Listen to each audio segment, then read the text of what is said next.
Everyone in the room believed they were celebrating a perfect marriage. Crystal glasses clinked. Laughter spilled easily across the table. Applause followed every toast, every compliment, every mention of success. To anyone watching from the outside, this was the kind of night people envy. Wealth, achievement, love wrapped neatly in one elegant room. But Eleanor was learning the truth in pieces. Not from her husband, not from a conversation meant for her, but from fragments of words drifting from behind her chair, spoken casually, confidently, as if her life were already decided. Legal timelines, paperwork, strategy, and the word that didn't belong at a celebration dinner. Divorce? She didn't gasp. She didn't cry. She didn't turn around and make a scene. Instead, Eleanor folded her napkin once, then again, and placed it neatly beside her plate. While the room kept celebrating, her marriage quietly ended. And here's the question that matters. What do you do when everyone else is applauding, but you're the last person to know the truth about your own life? Most people would confront. Most people would demand answers. Most people would break down right there at the table. But Eleanor didn't. She chose something far more difficult and far more powerful. She chose dignity. In today's story, you'll see how a woman learned, at the most public moment of her life, that love without respect is just endurance in disguise. You'll see how walking away without explanation can sometimes say more than any argument ever could. And you'll learn why the quietest boundaries are often the ones that change everything. If you believe love should never require you to abandon yourself, make sure you're subscribed to Love Stories by Mr. Johnson, because these are the kinds of stories we tell here. Now, let me tell you what Eleanor had to unlearn about love before that night ever arrived. The restaurant was designed for celebration. Soft amber light washed over polished wood and white linen.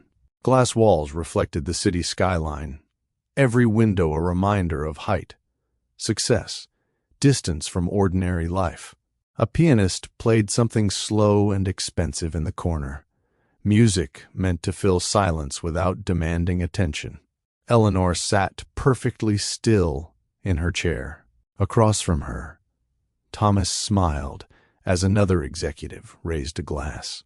Compliments moved around the table like currency. Acquisition finalized. Numbers exceeded. Futures secured. Applause followed each toast, confident and practiced, the kind that came from people accustomed to winning. Eleanor joined in when expected. She smiled when someone looked her way. She nodded at the right moments. To anyone watching, she looked like a woman, exactly where she belonged. But her body knew before her mind fully did.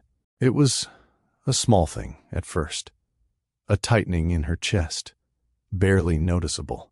Then a familiar stillness settled over her, the kind that arrived when something inside her braced for impact. She kept her posture relaxed, shoulders down, hands resting lightly in her lap. The voices behind her carried more clearly than they should have. The filing can't wait much longer before the quarter ends. Ideally, it's cleaner that way. Eleanor's fingers curled slightly against the fabric of her dress. She didn't turn around. She didn't react. Years of practice had taught her how to stay composed when something felt off. Stay calm. Stay pleasant. Don't interrupt the moment. She told herself she had misheard. Restaurants were noisy. Conversations overlapped. People speculated all the time when money was involved. Then the voice she recognized most clearly spoke again. Low. Controlled. Unmistakably, Thomas. It's already in motion, he said. The divorce won't complicate the deal. The word landed without drama. Divorce didn't echo, didn't crash. It simply existed, fully formed, spoken as a logistical detail. A step in a process already underway. Eleanor felt something inside her go quiet. Not empty, not broken, just still, as if a door had closed somewhere deep in her chest, sealing off panic before it could spread. She waited. She didn't look at Thomas. She didn't scan the table for faces. She stayed exactly where she was, breathing slowly, letting the sounds of celebration continue around her. The pianist shifted into a brighter tune. Someone laughed too loudly. A waiter approached with dessert menus. Eleanor reached for her napkin. She folded it once, smoothing the crease with care. Then she folded it again, aligning the edges. The motion grounded her, gave her something physical to hold on to.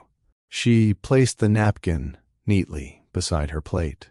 Only then did she stand. I'm going to step away for a moment, she said lightly. Please, excuse me. Her voice didn't shake. It didn't rise or fall. It carried just enough warmth to sound normal, polite, forgettable. No one questioned her. Why would they? Women excused themselves from tables all the time.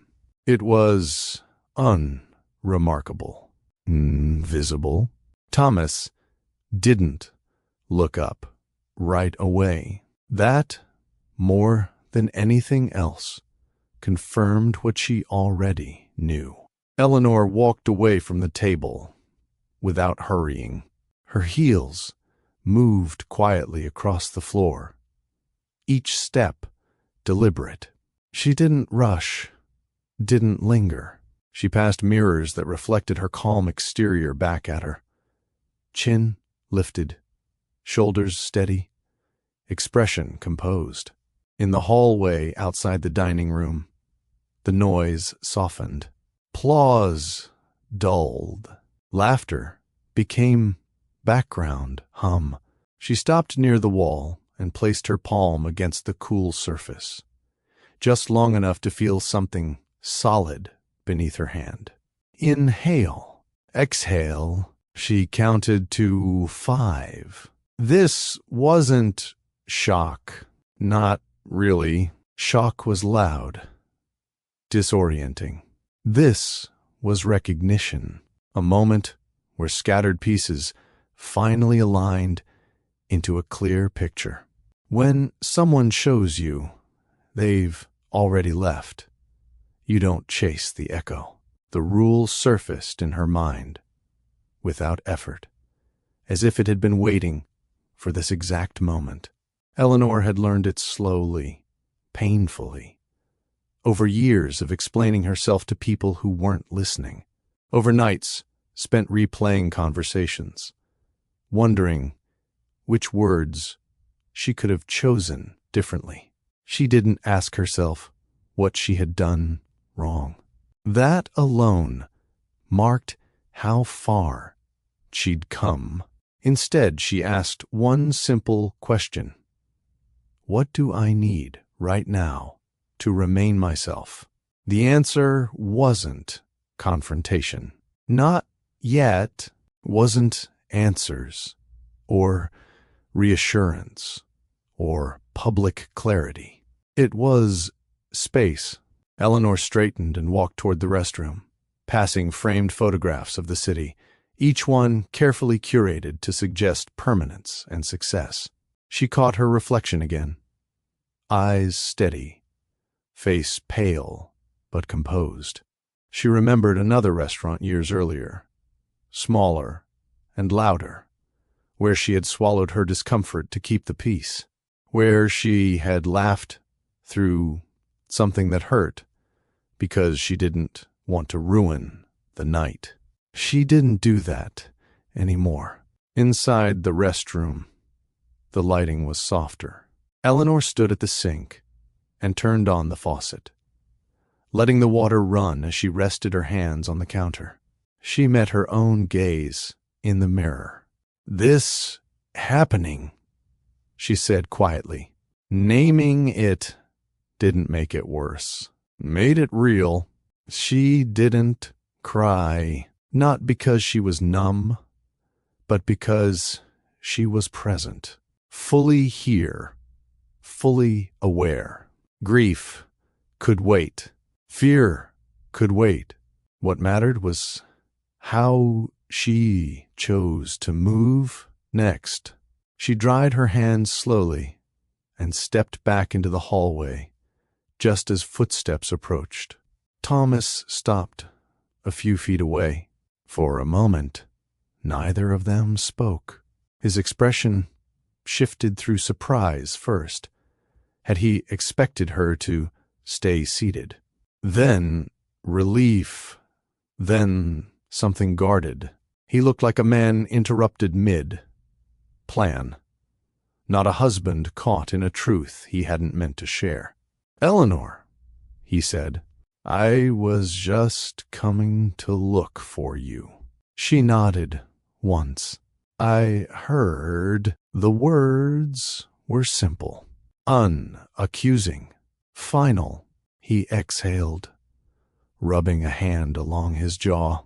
"It's not what it sounds like." She tilted her head slightly. "Then you should choose your next words carefully." The hallway felt very quiet now, and for the first time that evening, Eleanor understood something with complete clarity. This moment would define what came next, not because of what he said, but because of what she would no longer accept. And she was ready to listen, not for reassurance, not for excuses, but for truth. Thomas glanced down the hallway, then back at Eleanor, as if weighing how much of the truth the walls could overhear. "Let's talk somewhere quieter," he said. Eleanor considered him for a moment. Not the man as the world saw him. Confident, decisive, always a step ahead.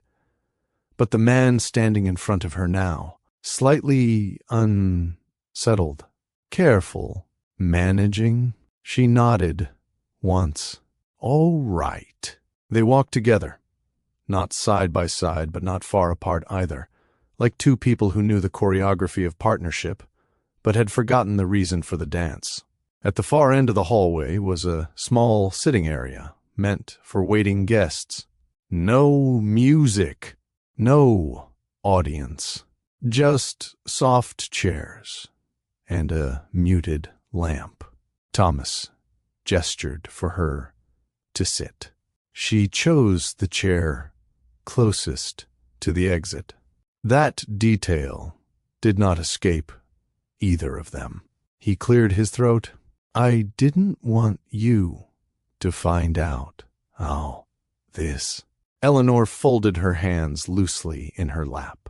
Her voice was calm when she answered. "But I did." "Yes," he said quickly, "and I'm sorry for that. Truly." The timing was unfortunate. She looked at him then, really looked at him, at how easily he framed the moment as an inconvenience rather than a breach, at how practiced his composure was. Even now, timing, she repeated softly. That's what you think this is about. Thomas frowned. Eleanor, this is complicated. The acquisition, the board, legal implications. She raised her hand. Not sharply, not angrily, just enough. I'm not asking about the deal, she said.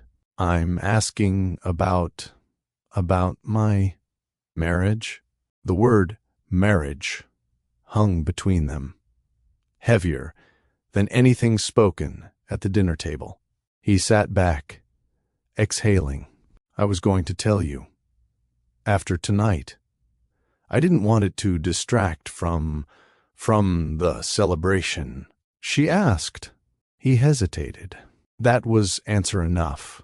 Eleanor felt something settle inside her. Not anger, but clarity.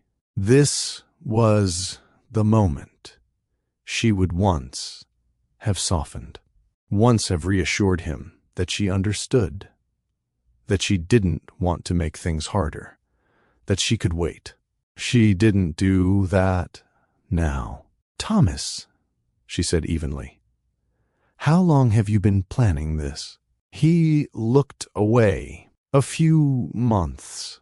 A few months? In that space of time, she thought of mornings they'd shared, conversations about the future, decisions made as if they were still a team.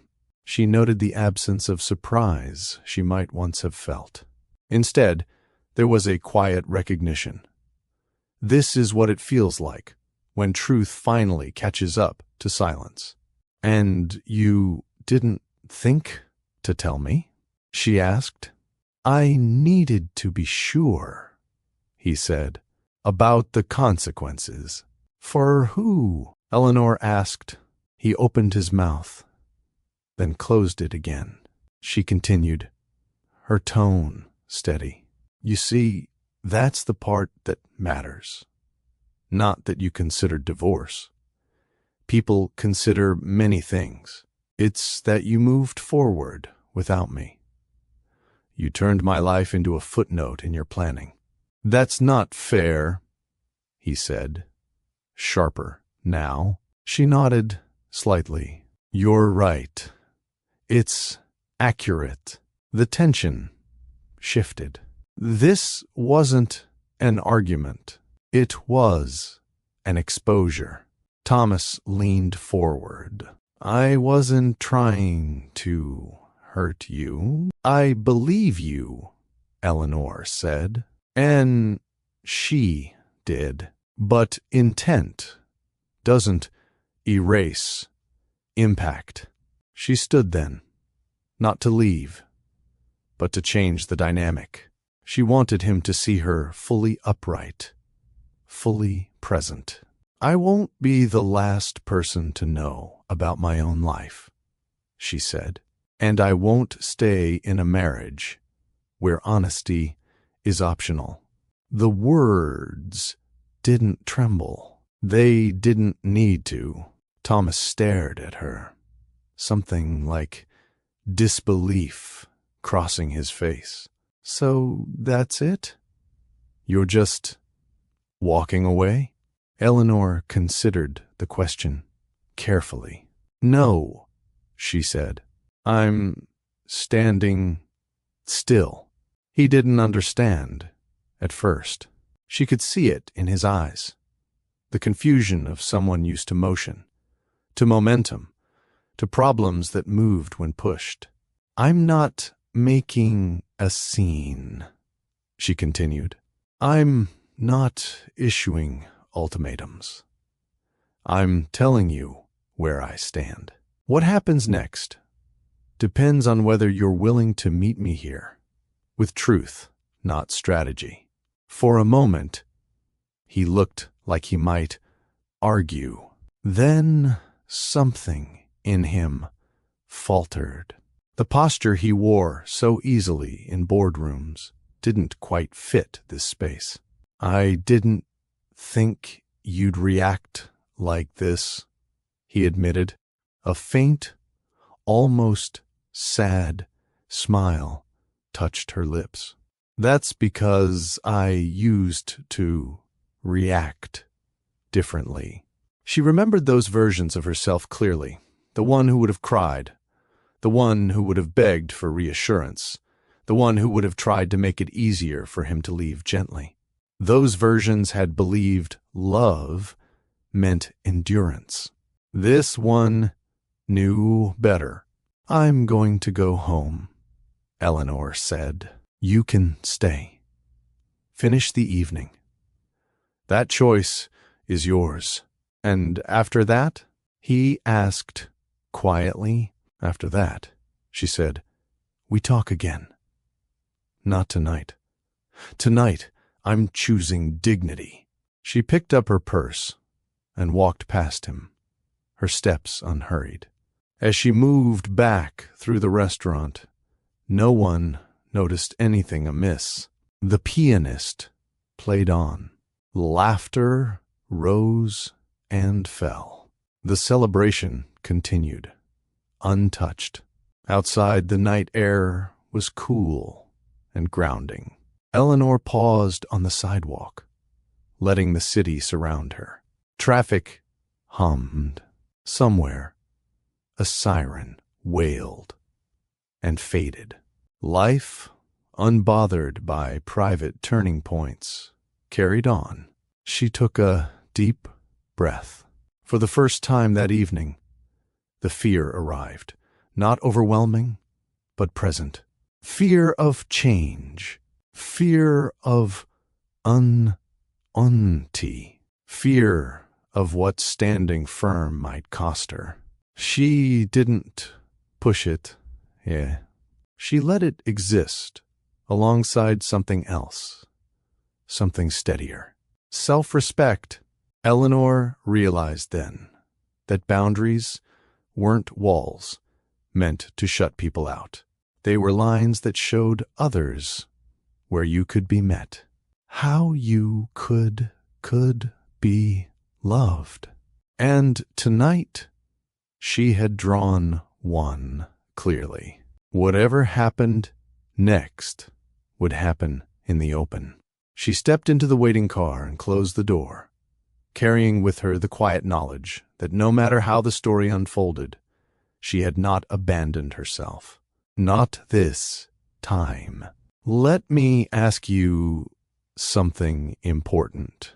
Have you ever stayed quiet to keep the peace, even when it cost you your self-respect? If you're comfortable, share your thoughts in the comments. Someone reading them may realize they're not alone. Eleanor's earliest memories of love were quiet ones. Not warm, not cold, just restrained. Love in her family arrived, wrapped in rules that were never spoken aloud, but always enforced. It lived in lowered voices and meaningful looks. In the careful way everyone learned to read the room before speaking. Feelings were not forbidden, exactly. They were simply inconvenient. At the kitchen table where Eleanor grew up, emotions were interruptions. If she was happy, she was expected to keep it modest. If she was sad, she was expected to recover quickly. Praise came easily when she performed well. Good grades, good manners, good timing. Affection followed achievement, not need. Her parents were not cruel people. They were practical. They believed discipline was love and resilience was something you developed by not being coddled. Tears were met with solutions, not comfort. Questions were answered if they were efficient. Eleanor learned early that being easy made life smoother for everyone. When guests came over, she became the child who helped without being asked. When her parents were tired, she made herself smaller. When tension rose, she absorbed it quietly, telling herself that harmony mattered more than expression. No one told her to do this. That was the most effective part of it. She learned that approval felt better than honesty, that keeping things pleasant earned her a seat at the table. That love was something you maintained by not asking for too much of it. By the time she reached adolescence, Eleanor had become excellent at reading between the lines. She knew when to speak and when to stay silent. She knew how to sense disappointment before it was voiced and adjust accordingly. She mistook this skill for emotional intelligence. In truth, it was survival. Her first serious relationship mirrored the pattern so closely she didn't recognize it as repetition.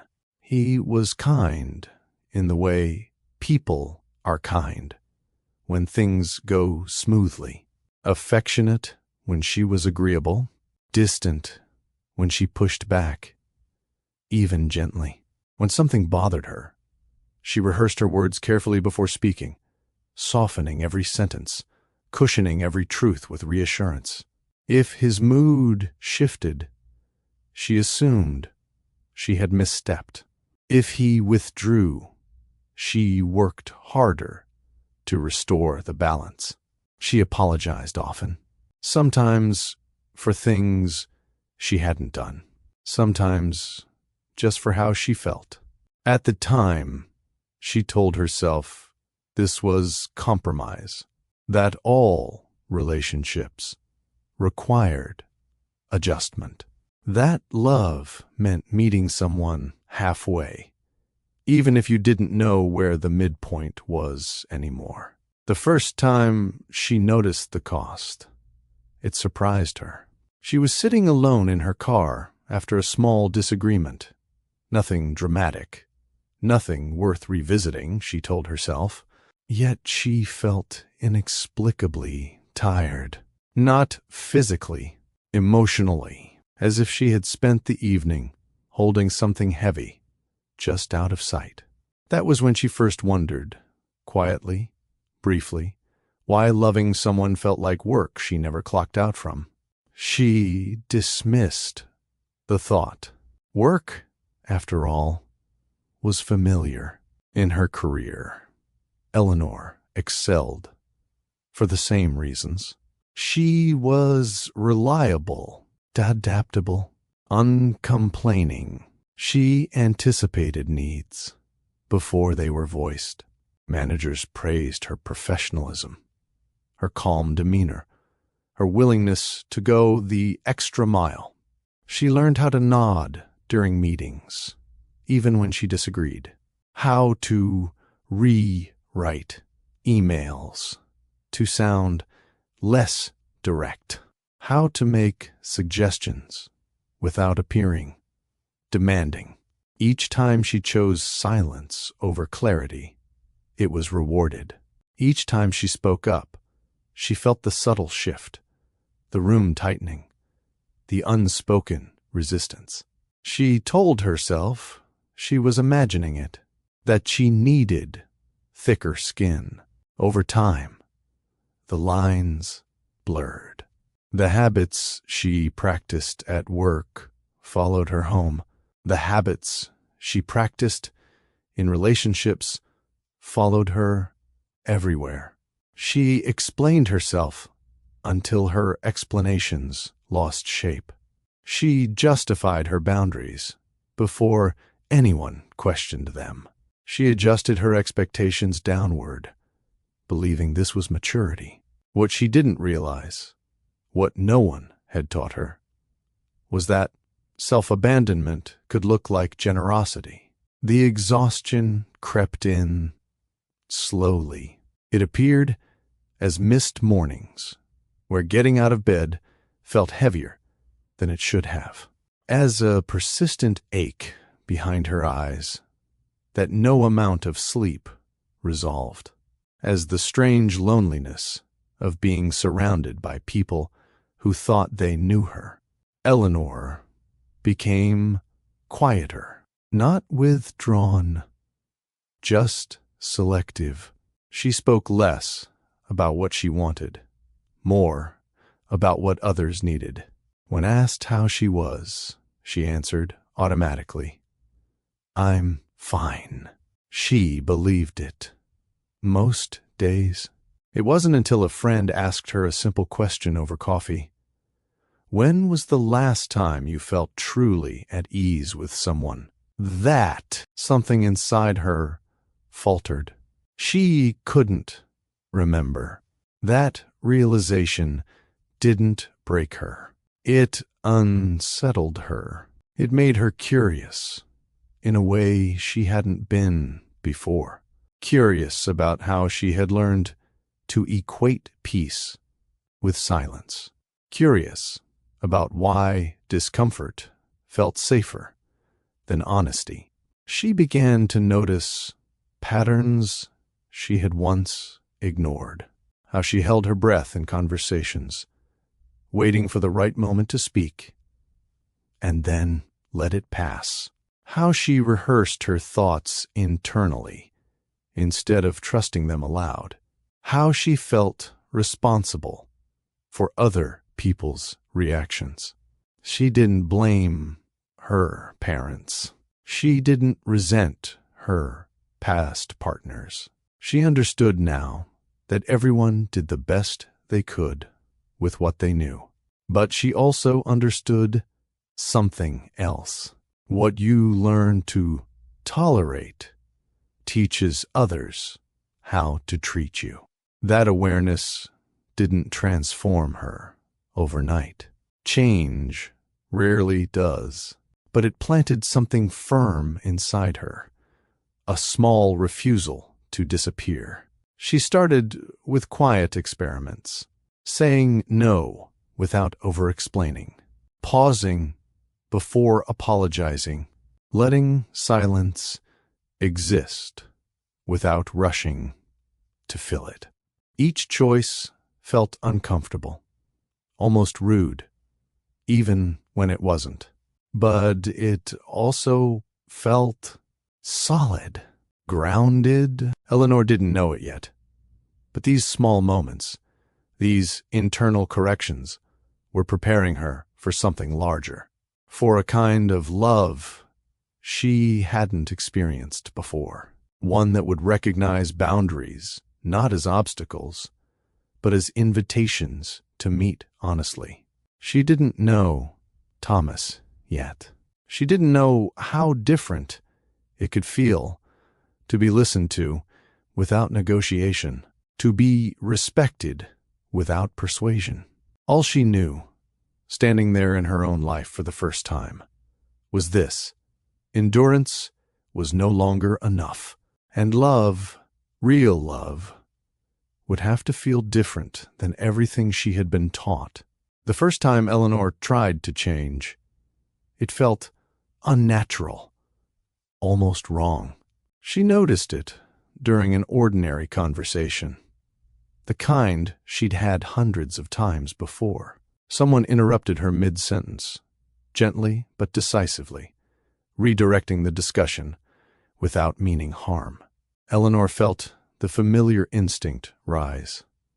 Let it go, smile, adjust, keep things smooth. Instead, she paused. The silence stretched, just a second longer than what felt polite. "I wasn't finished," she said. Her voice didn't shake, but her heart raced as if she'd done something reckless. The room didn't collapse. No one was offended. The conversation resumed. Yet Eleanor sat with the sensation long after it ended, unsettled by how simple the moment had been and how difficult it felt. That night, she replayed it in her mind, not with shame, as she once would have, but with curiosity. Why had asserting herself felt like a transgression? Why did clarity still register as danger in her body? The answer, she realized, wasn't about that moment at all. It was about everything that had come before it. She thought back to her first serious relationship, the one she'd convinced herself was good enough. He wasn't cruel. He wasn't unfaithful. He simply grew distant whenever she expressed needs that required effort. Conversations ended with her apologizing for bringing things up at all. Discomfort was smoothed over, never resolved. She remembered how she'd learned to phrase requests like favors, how she'd prefaced honesty with reassurance, how she'd waited for the right mood, the right timing, the right opening that never quite arrived. When the relationship ended, she told people it was mutual, that they'd grown apart. What she didn't say was that she'd grown tired of translating herself into smaller pieces. That pattern followed her longer than she cared to admit. At work, she watched others advocate loudly for themselves and wondered how they managed it without guilt. She noticed how men were praised for decisiveness, while women were thanked for cooperation. She learned how to frame her ideas as questions, her boundaries as preferences. It wasn't that she lacked confidence. It was that she had been trained to use it quietly. The real cost of this training didn't show up as failure. It showed up as invisibility. Eleanor could move through rooms without friction.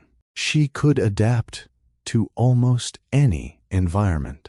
People trusted her, relied on her.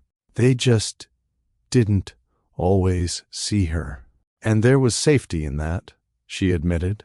Being agreeable protected her from rejection. Being low maintenance kept relationships intact. Being flexible meant she was rarely alone, but it also meant she was rarely known. The realization came one afternoon while she was standing in line for coffee, watching a woman ahead of her calmly correct an order without apology. The interaction was brief, respectful, unremarkable. Yet Eleanor felt something shift.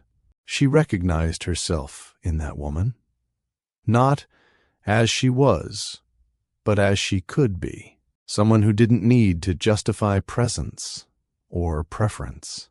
Someone who trusted that her needs didn't make her difficult. That night, Eleanor wrote a list. It wasn't dramatic, just a few lines in a notebook she rarely used. Things I will no longer do. Explain my feelings to people committed to misunderstanding me. Apologize for needing time, space, or honesty. Confuse peace with silence. The list didn't change her life overnight, but it changed how she noticed it. She began to see how often she defaulted to old habits, how quickly she volunteered to accommodate, how instinctively she softened her edges, and slowly, almost imperceptibly, she practiced something new. She let conversations be awkward. She let disappointment exist without rushing to fix it. She allowed others to feel discomfort without absorbing it as her responsibility. Each time, her body reacted with anxiety. Her mind whispered warnings. This will cost you. People won't like this version of you. Sometimes the whisper was right. Not everyone responded well to the change. Some pulled back, some labeled her distant. A few accused her of being difficult. Those moments hurt, but they also clarified something she hadn't understood before. Love that requires you to disappear is not love, it's management. That insight settled deep, steadying her when doubt surfaced. By the time Eleanor met Thomas, these lessons were still new, still fragile. She hadn't perfected them. She still felt the tug to explain herself, to smooth things over. But she had learned enough to recognize the difference between respect and performance. She didn't know then how rare it would feel to be listened to without interruption, to set a boundary without consequence, to speak plainly and be met where she stood.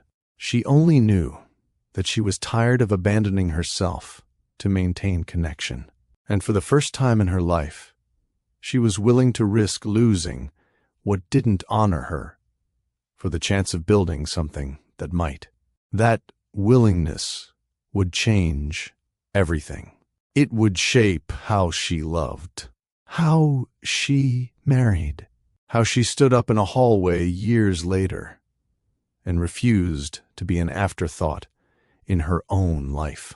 Eleanor closed her notebook that night and placed it back on the shelf, unaware that she had just begun rewriting the rules she would live by, rules that would one day carry her through a celebration dinner, steady, upright, and unbroken.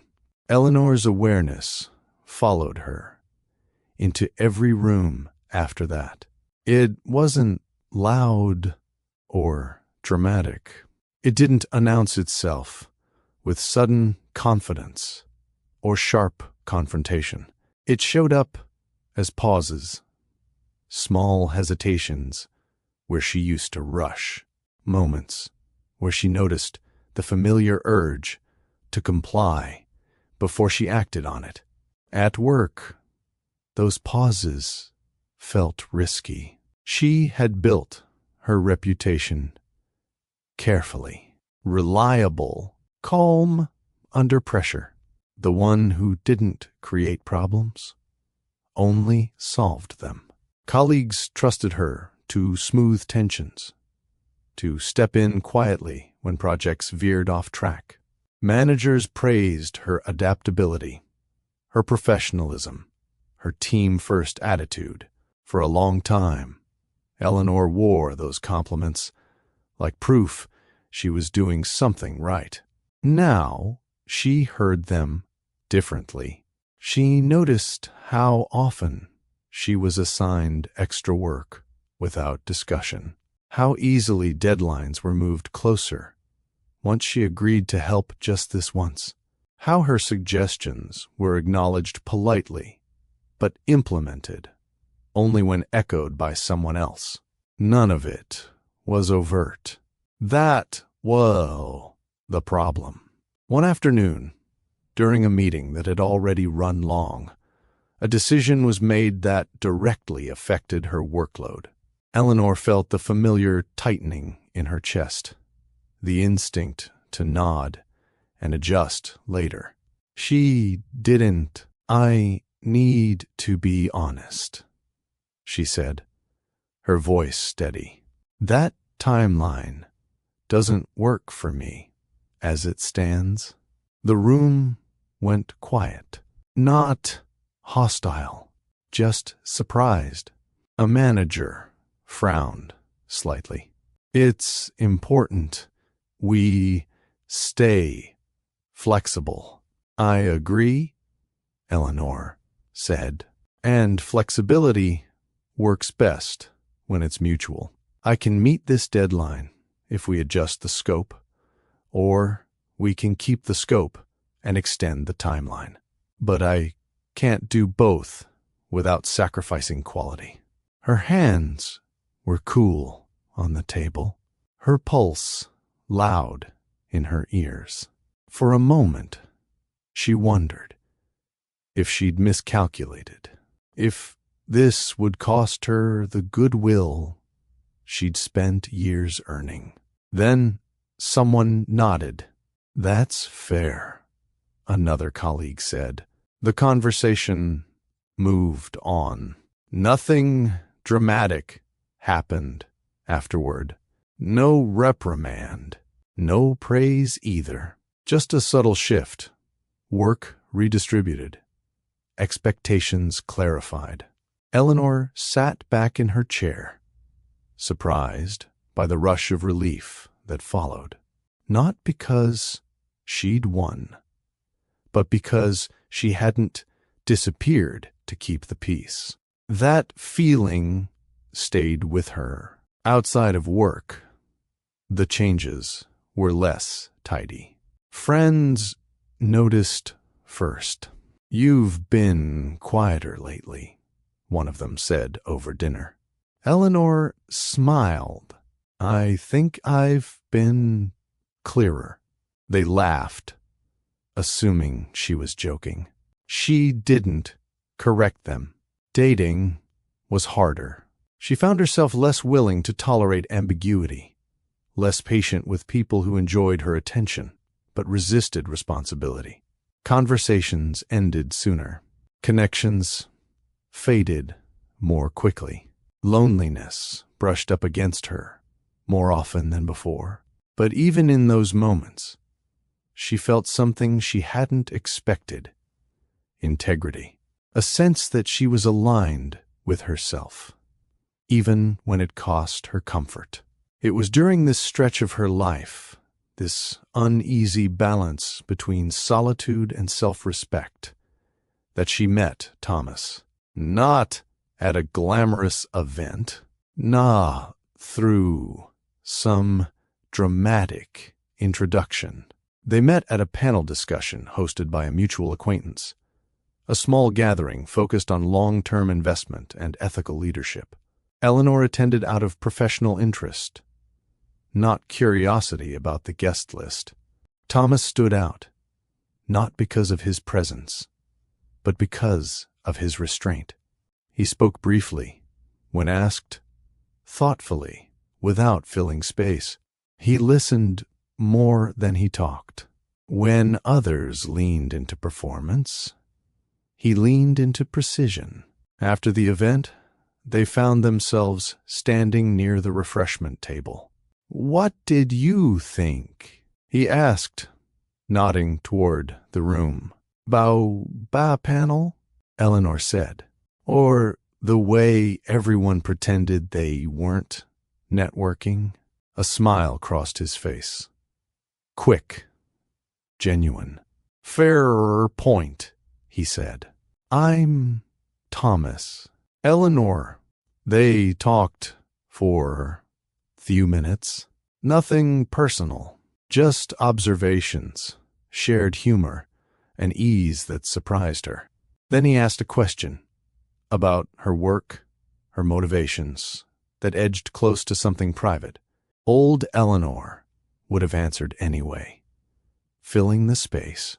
Instead, she paused. "I'm not ready to talk about that," she said calmly. Thomas blinked once, then nodded. Understood. No follow-up. No attempt to rephrase. No discomfort. The moment passed cleanly. Eleanor felt something unfamiliar settle in her chest. Not excitement, not relief, but recognition. This was different. As they parted, she noticed she wasn't replaying the conversation in her mind. She wasn't wondering if she'd said too much or too little. She felt complete. That night, she wrote again in her notebook. Pay attention to how people respond to your boundaries. That's where the truth lives. She didn't know yet where Thomas would fit into her life. She only knew that for the first time in a long while, attraction didn't feel like effort. It felt like space, and that, she was learning, mattered more than chemistry ever had. Eleanor didn't think about Thomas again for several days. Not deliberately, she simply didn't replay their conversation the way she once would have. There was no lingering uncertainty to dissect, no social misstep to correct in hindsight. The interaction had ended cleanly, like a door closed gently rather than slammed or left ajar. When he did cross her mind, it was usually in contrast to something else. A meeting where someone talked over her and never noticed. A date where politeness disguised disinterest. A conversation where her boundaries were treated like suggestions. Thomas stood out not because he'd done something extraordinary, but because he hadn't pushed. That difference became clearer the next time they ran into each other. It was unplanned. Another small professional gathering, casual and unpretentious. Eleanor arrived late, slipped into a seat near the back, and listened. When it ended, she stood to leave and found Thomas beside her. "Hi," he said, as if it were the most natural thing in the world. "Hi," she replied. They talked again, briefly.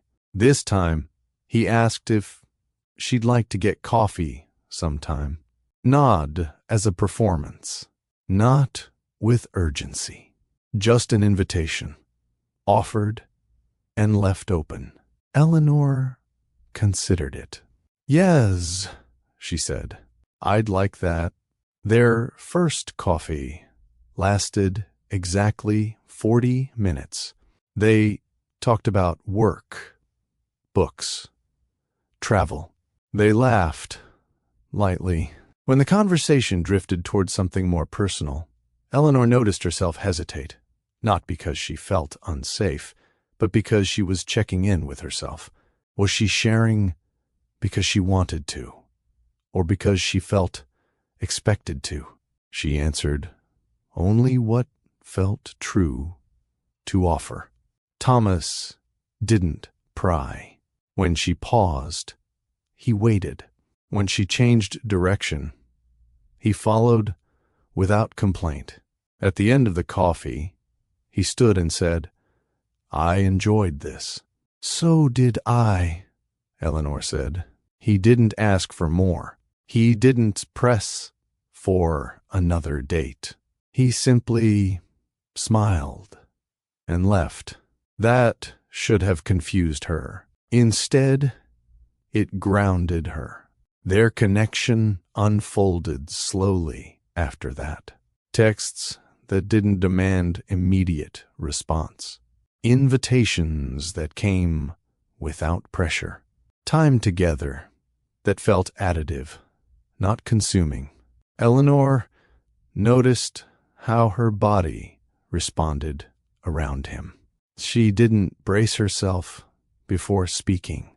She didn't rehearse explanations. Silence didn't feel like a threat that needed to be filled. One evening, weeks later, they sat across from each other at dinner when she said something she'd never said aloud before. "I move slowly," she told him. "Not because I'm afraid of intimacy, but because I take it seriously." Thomas nodded. "That makes sense." No argument, no reassurance required. She studied him then. Really studied him. The way he met her eyes without intensity. The way he seemed comfortable with pacing, with uncertainty. "What about you?" she asked. "I've moved fast before," he said. "Didn't serve me well. That was all." They didn't dissect it. They didn't romanticize it. They let it be enough. What Eleanor was learning, slowly, carefully, was that respect creates room for attraction to deepen naturally, without games, without persuasion, without fear. She didn't feel pursued. She felt chosen. As weeks turned into months, their lives remained distinct. They supported each other's work without absorbing it. They made plans without assuming. They spoke openly about needs and limits. When disagreements surfaced, they didn't spiral. Once, when Thomas canceled plans at the last minute, Eleanor felt the familiar flicker of disappointment. Old habits stirred. Minimize it. Say it was fine. Swallow the feeling. She didn't. "I'm disappointed," she said simply. "I was looking forward to tonight." Thomas didn't defend himself.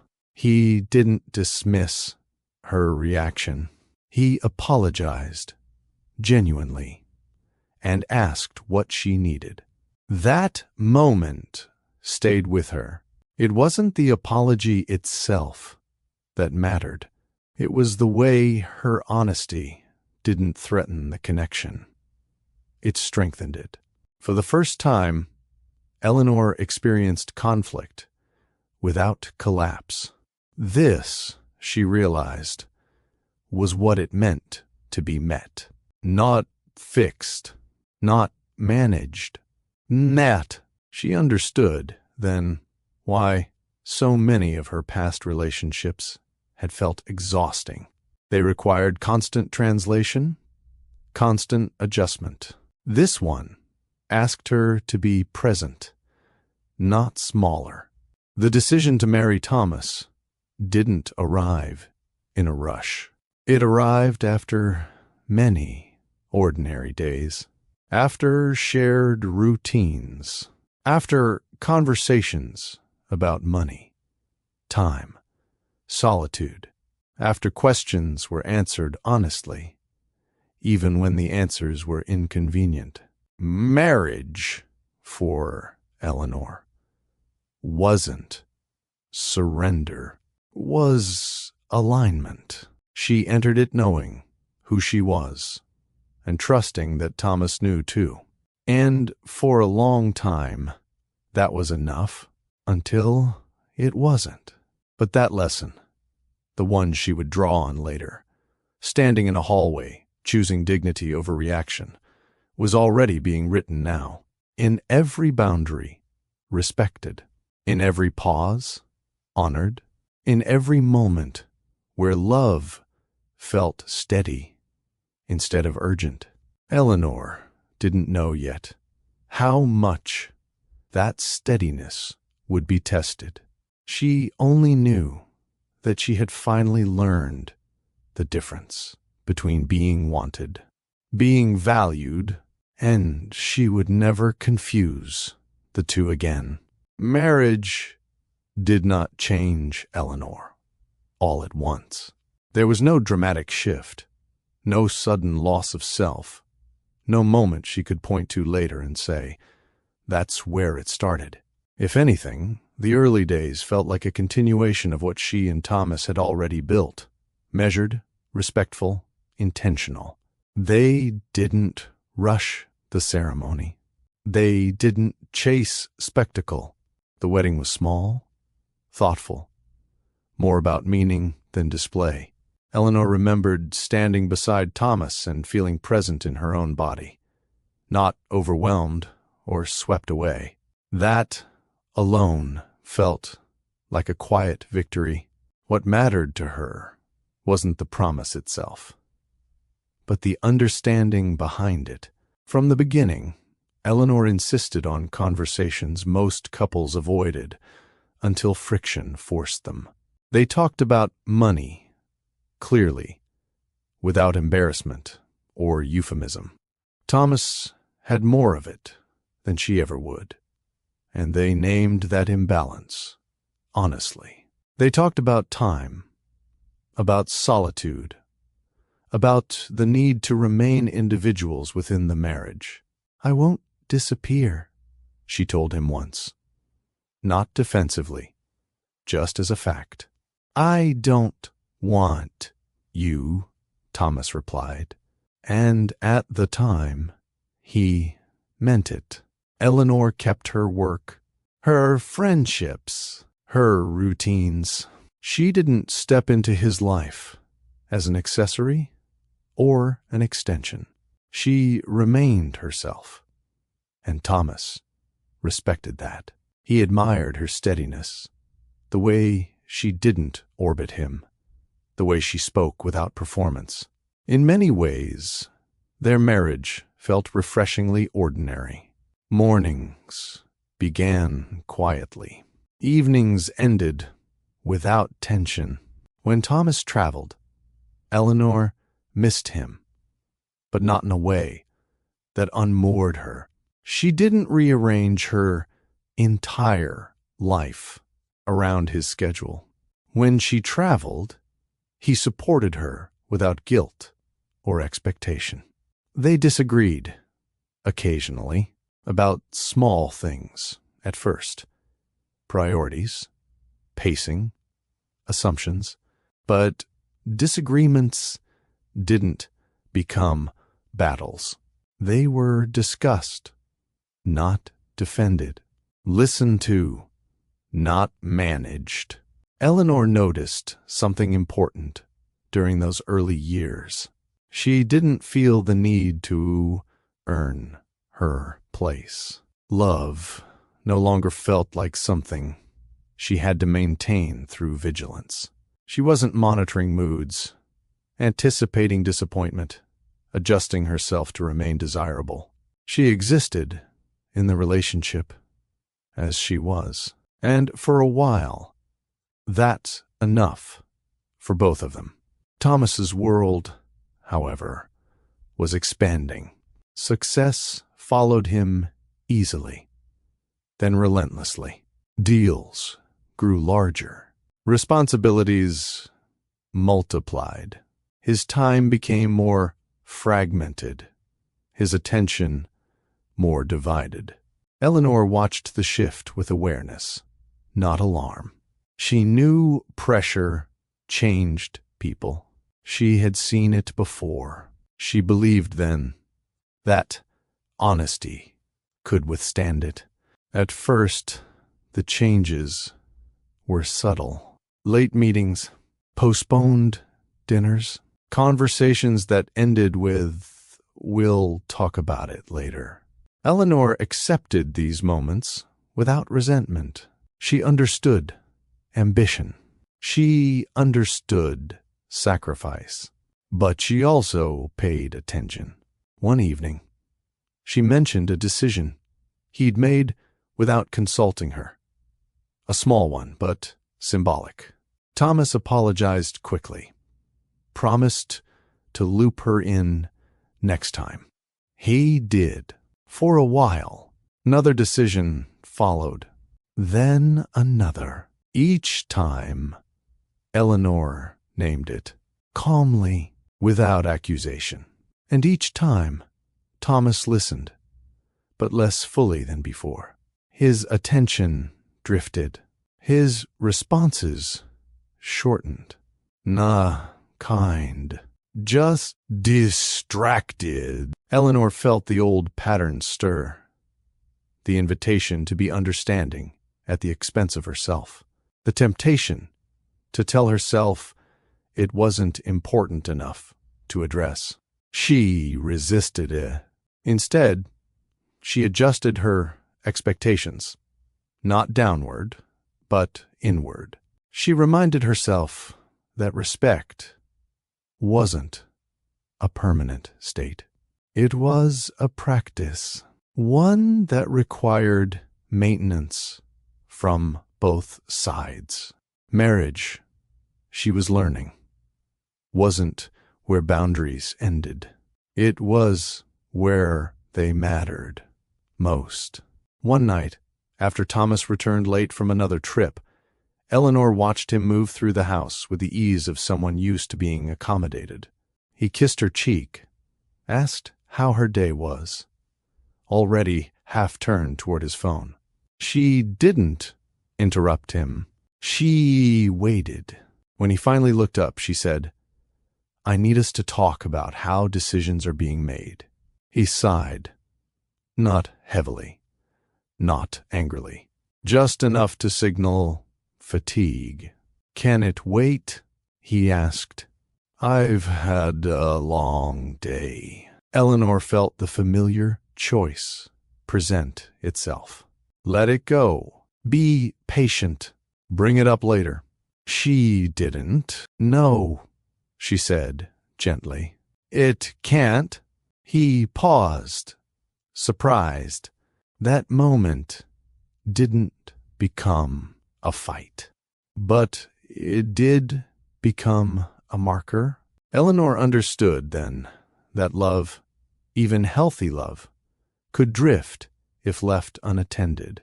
That power, even unintentional, had gravity.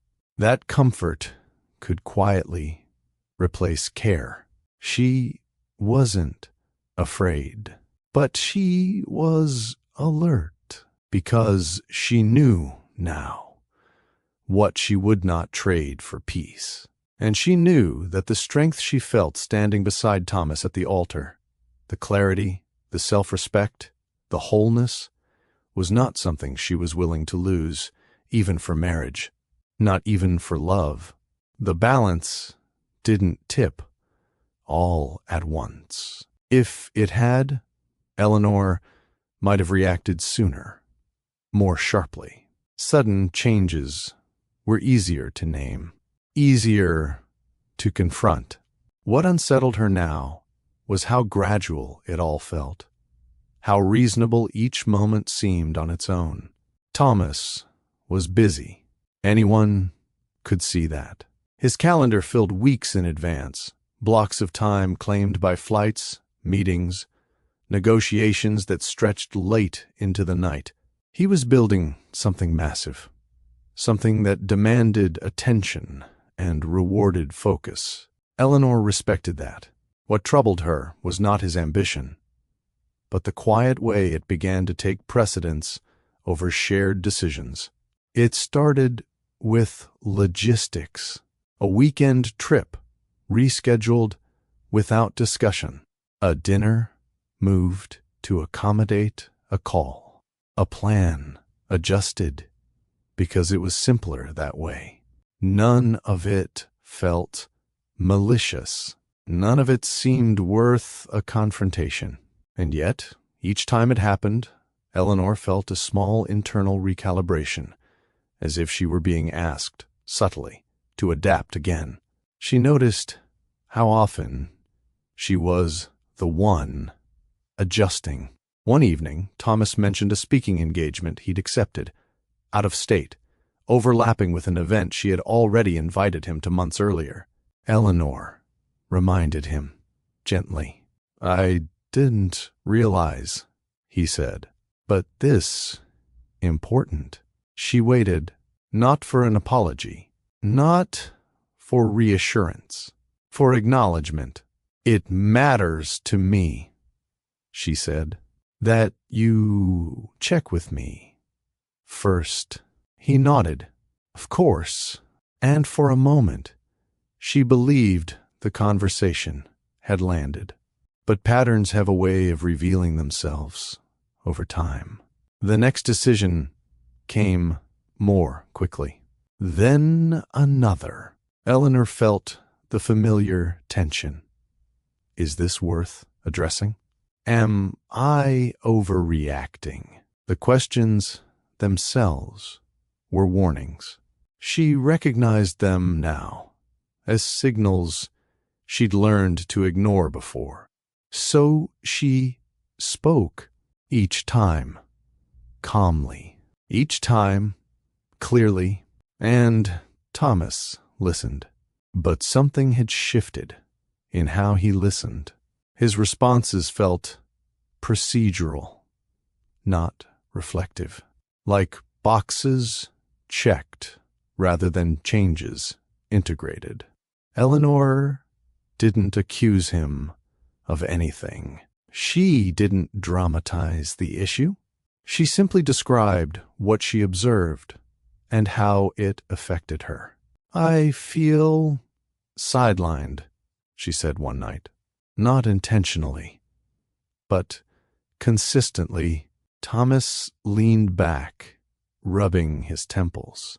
"I don't know what you want me to do. I can't slow everything down." "I'm not asking you to," Eleanor replied. "I'm asking you to include me." He looked at her then, really looked at her, as if seeing the request fully for the first time. "I am including you," he said. "We're married. Of course, you're included." She didn't argue, because inclusion, she was learning, was not a title. It was a practice. Over time, Eleanor felt the emotional labor shift quietly onto her shoulders. She became the one reminding, the one initiating conversations, the one calibrating expectations. Thomas didn't withdraw affection. He didn't become cold. He simply assumed things would hold. That assumption, that stability could be maintained without attention, was what unsettled her most. One afternoon, Eleanor found herself standing in the kitchen, staring out the window, aware of a sensation she recognized too well. She felt quiet, not peaceful, not content. You did? It wasn't that she felt unloved. It was that she felt unconsidered. That distinction mattered. She thought back to the version of herself she had worked so hard to leave behind. The woman who adjusted automatically, who softened edges before they were tested, who called endurance maturity. She refused to become her again. That night, when Thomas came home later than expected, Eleanor didn't wait until the moment passed. She didn't tell herself tomorrow would be better. She spoke while it still mattered. "I need to ask you something," she said. He looked up from his phone. "Okay, do you see me as your partner?" she asked, "or as someone who will adapt no matter what?" The question wasn't aggressive. It was precise. Thomas's brow furrowed.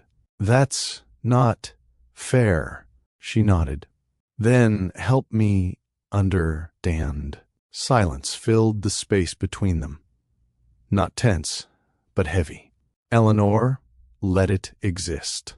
She had learned that rushing to fill silence often meant rushing past truth. "I don't mean to sideline you," Thomas said finally. "Things just move fast. Decisions have to be made." "I know," Eleanor replied, "and I don't need to be consulted on everything. But I need to know I matter in the choices that shape our life." He nodded again. He always nodded. But Eleanor noticed something else. Now, change wasn't following acknowledgement. That realization didn't anger her. It clarified her. She understood then that love could still drift, even when built on respect, if one person stopped practicing it. That boundaries didn't fail because they were wrong, but because they weren't upheld. And she knew something else, too. She would not chase balance by shrinking herself.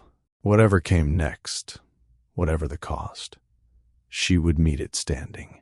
Because dignity, once claimed, is not something you give back easily.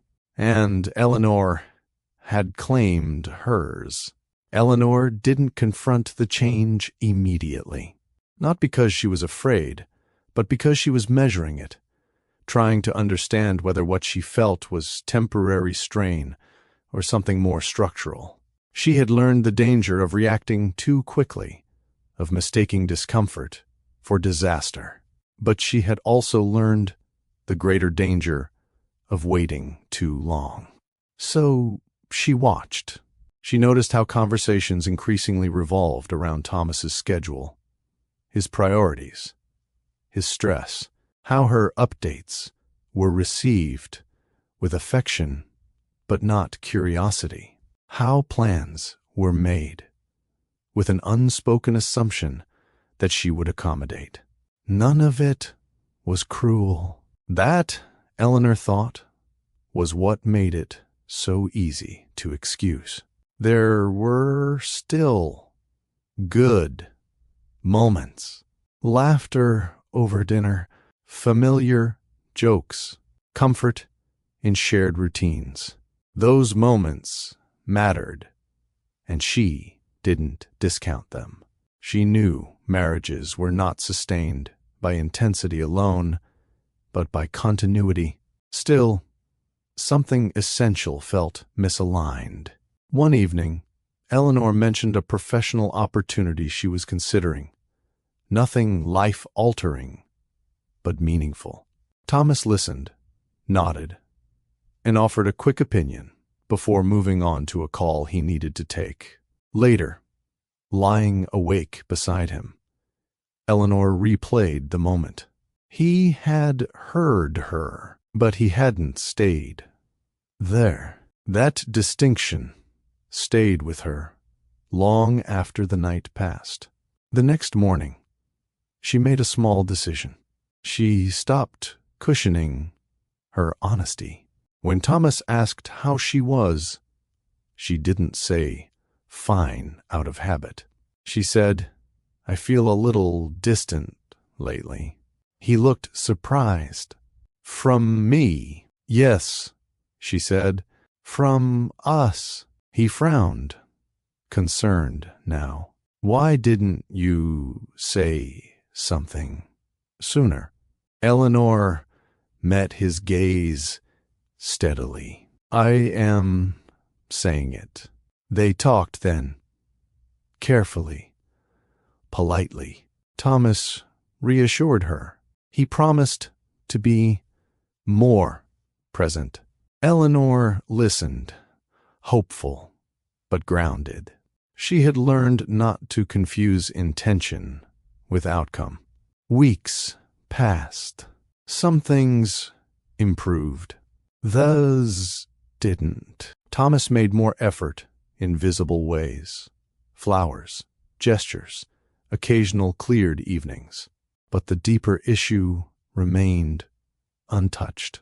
Decisions still arrived, fully formed. Conversations still ended prematurely when his attention was pulled elsewhere. Eleanor recognized the pattern clearly now. This wasn't neglect. It was hierarchy. His world had expanded, and hers was being folded into it, quietly, efficiently, without discussion.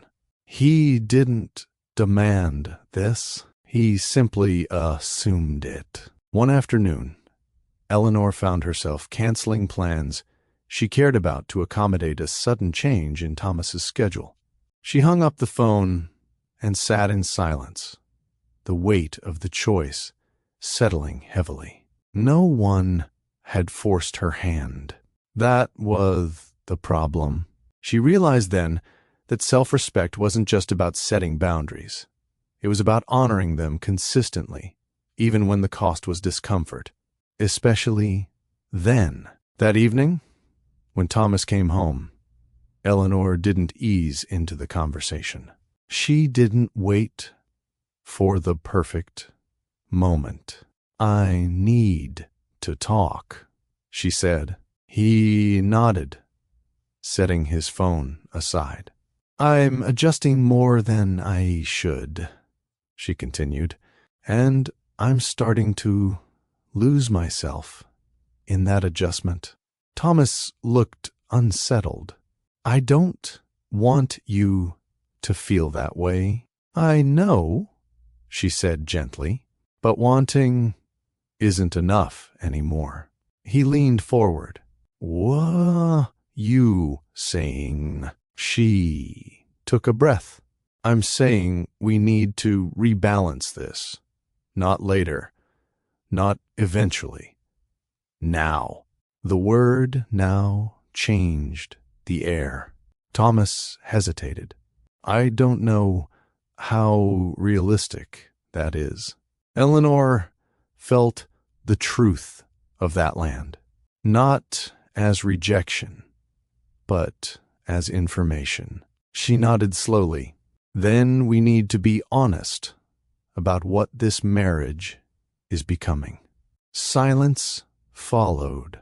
Not hostile, not dramatic, just real. Eleanor understood then that love didn't fail loudly.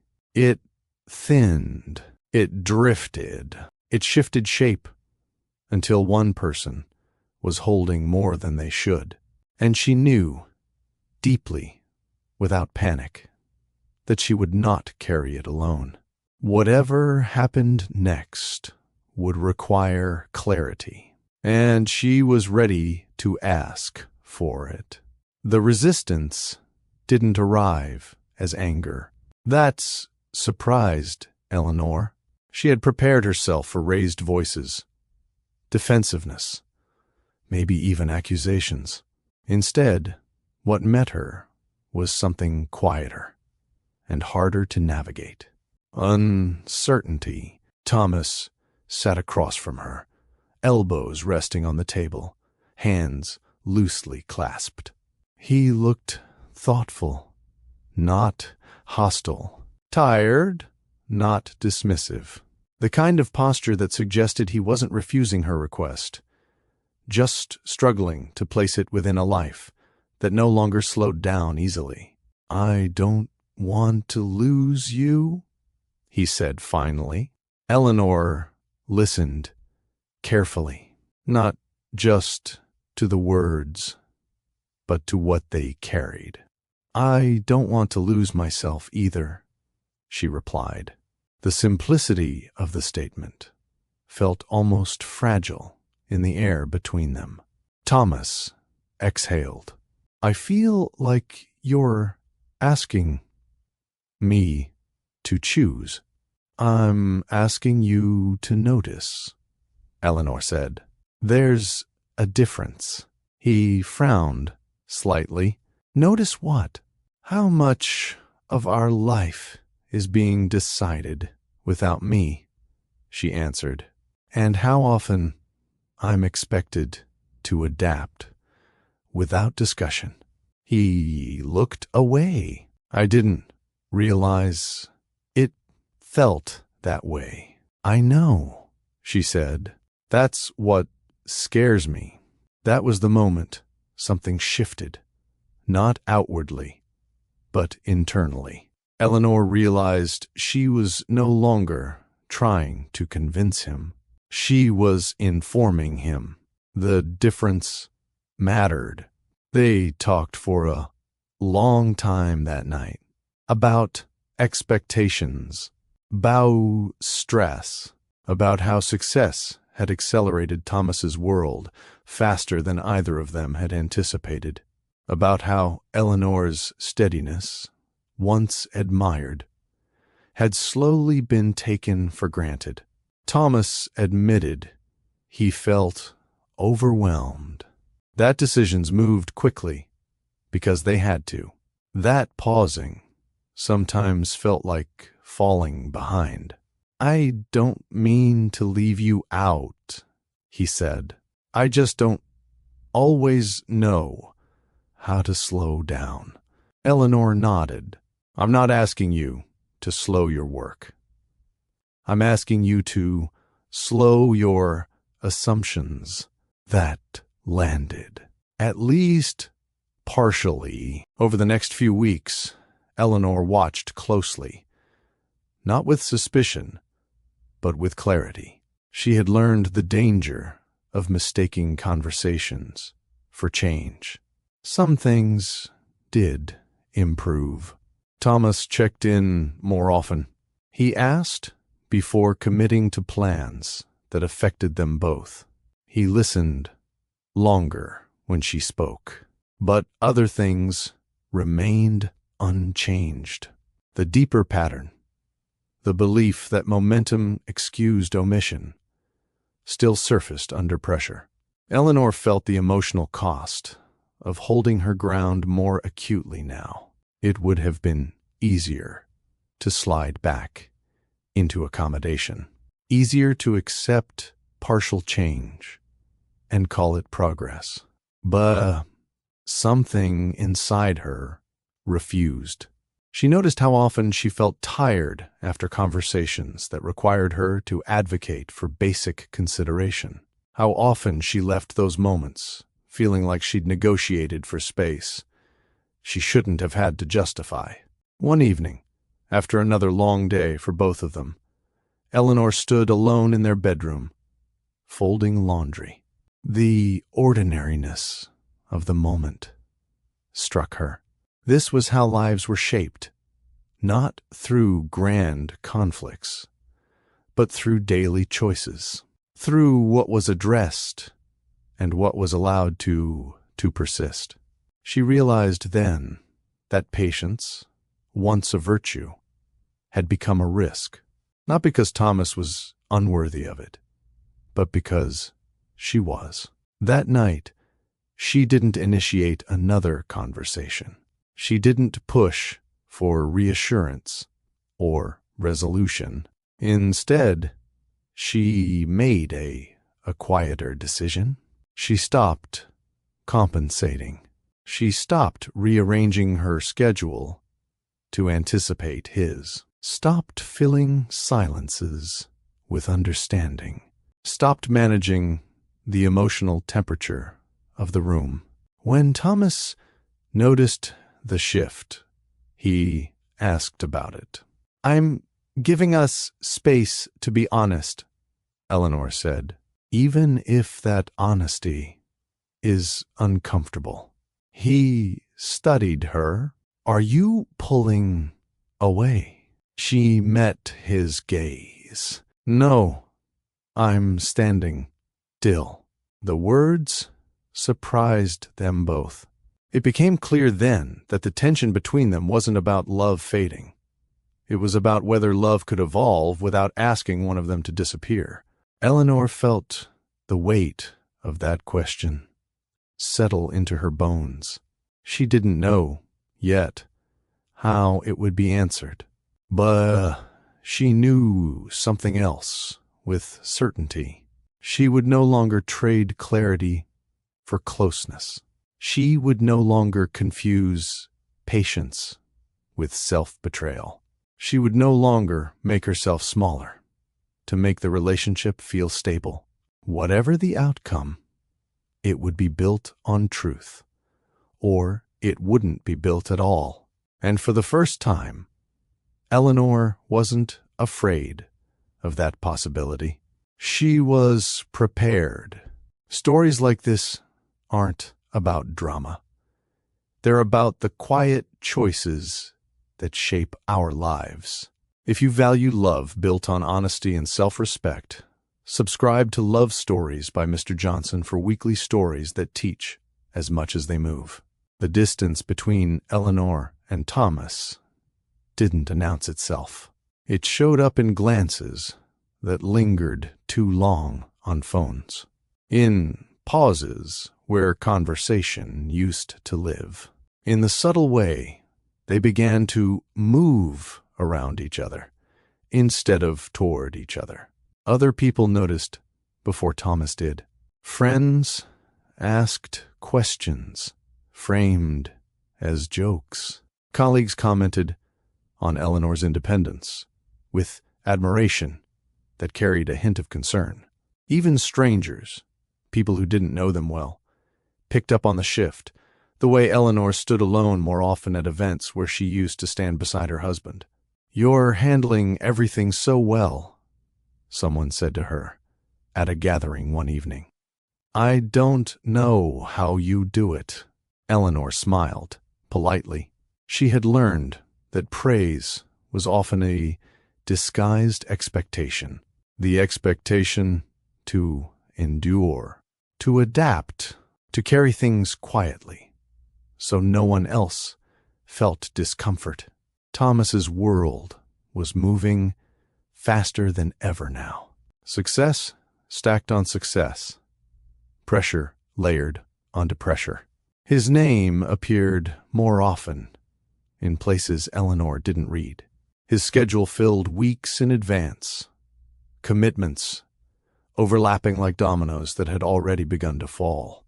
And still, the people around them repeated the same refrain.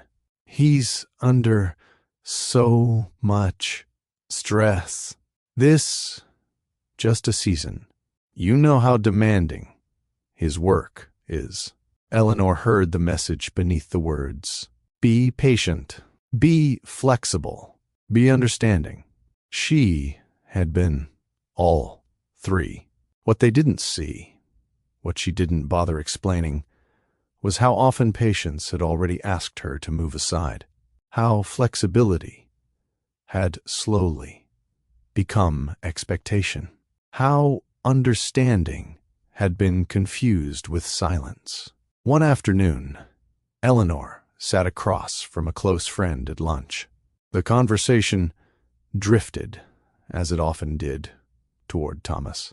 "Marriage is hard," her friend said kindly, "especially when one person's career takes off like his.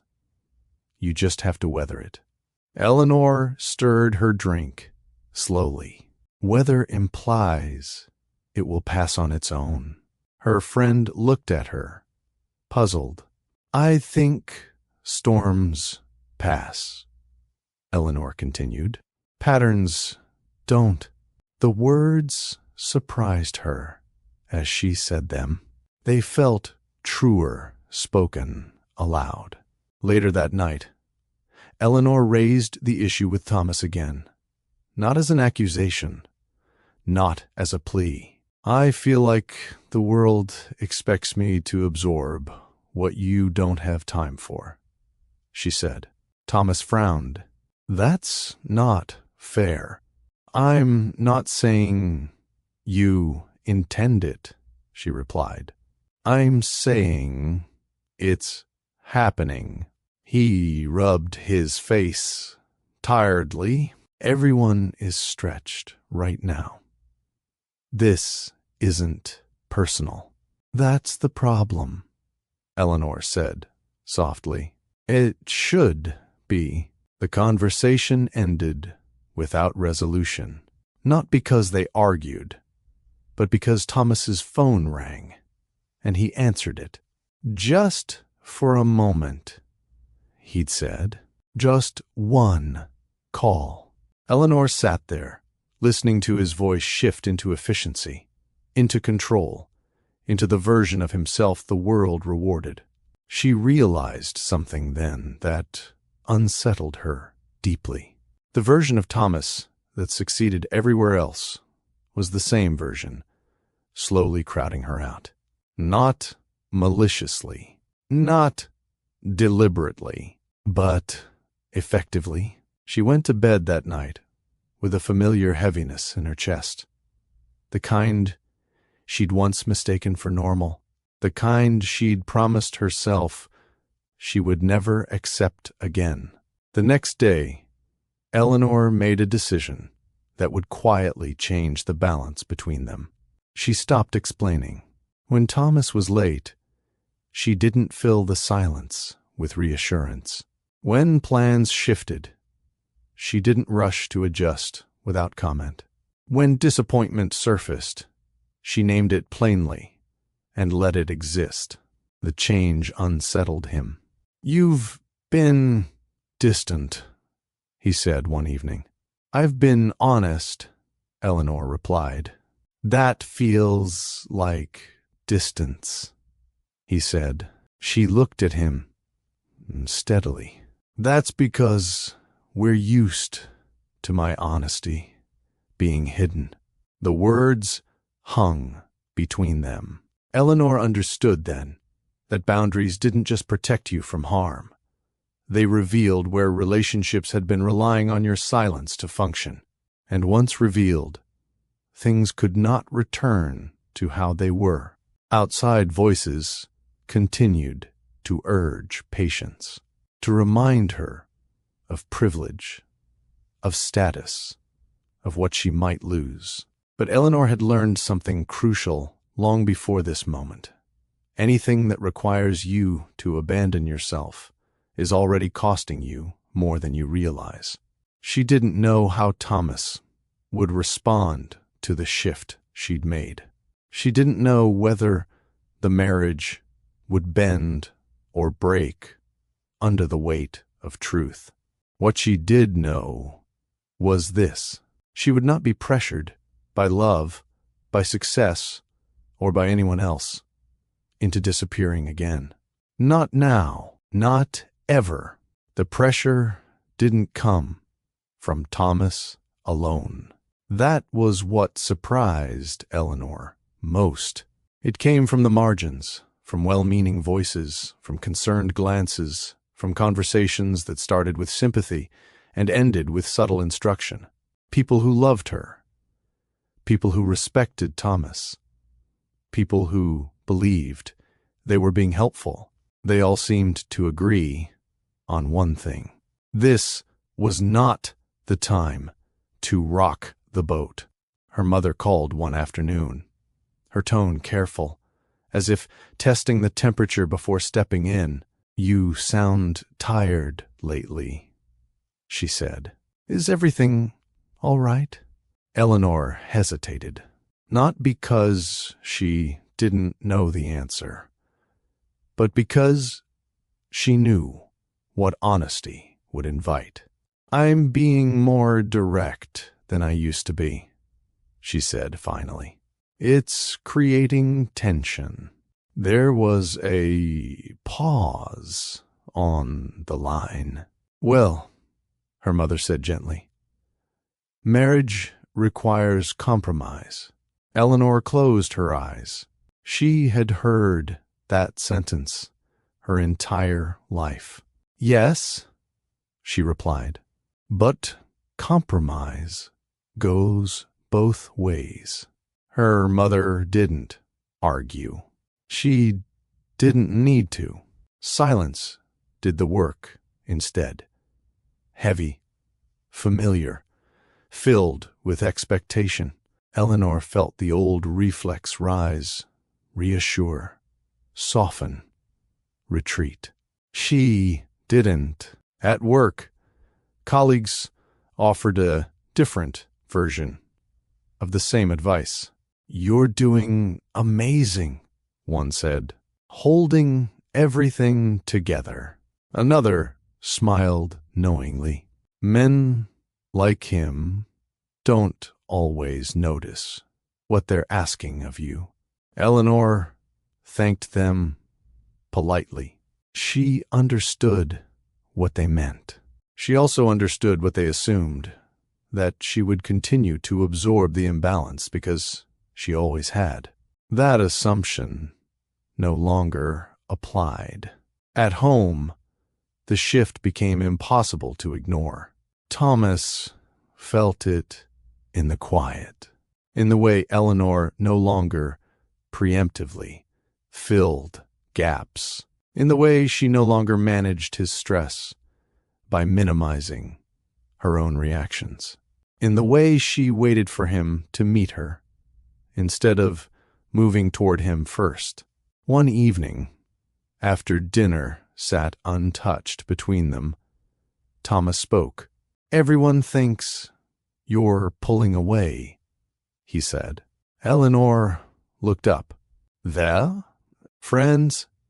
Colleagues? They ask if you're okay." "And what do you say?" she asked. He hesitated. "That you're tired. That things are busy." Eleanor nodded slowly. "That's the story that keeps everyone comfortable." He frowned. "What story you want me to tell?" "The true one," she said. "That I'm asking to be treated like a partner, not an afterthought." The word landed harder than she expected. Thomas leaned back, running a hand through his hair. "Do you know how much pressure I'm under right now?" "Yes," Eleanor said. "And I know how much pressure I'm under, too."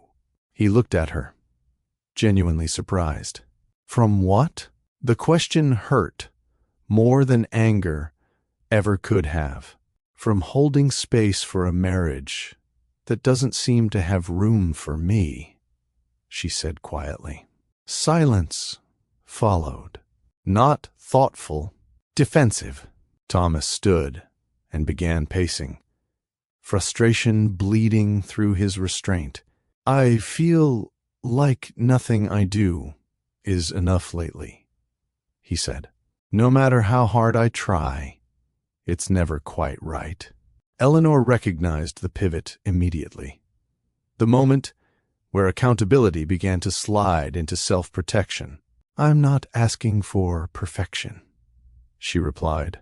"I'm asking for presence." "That's not always possible," he said sharply.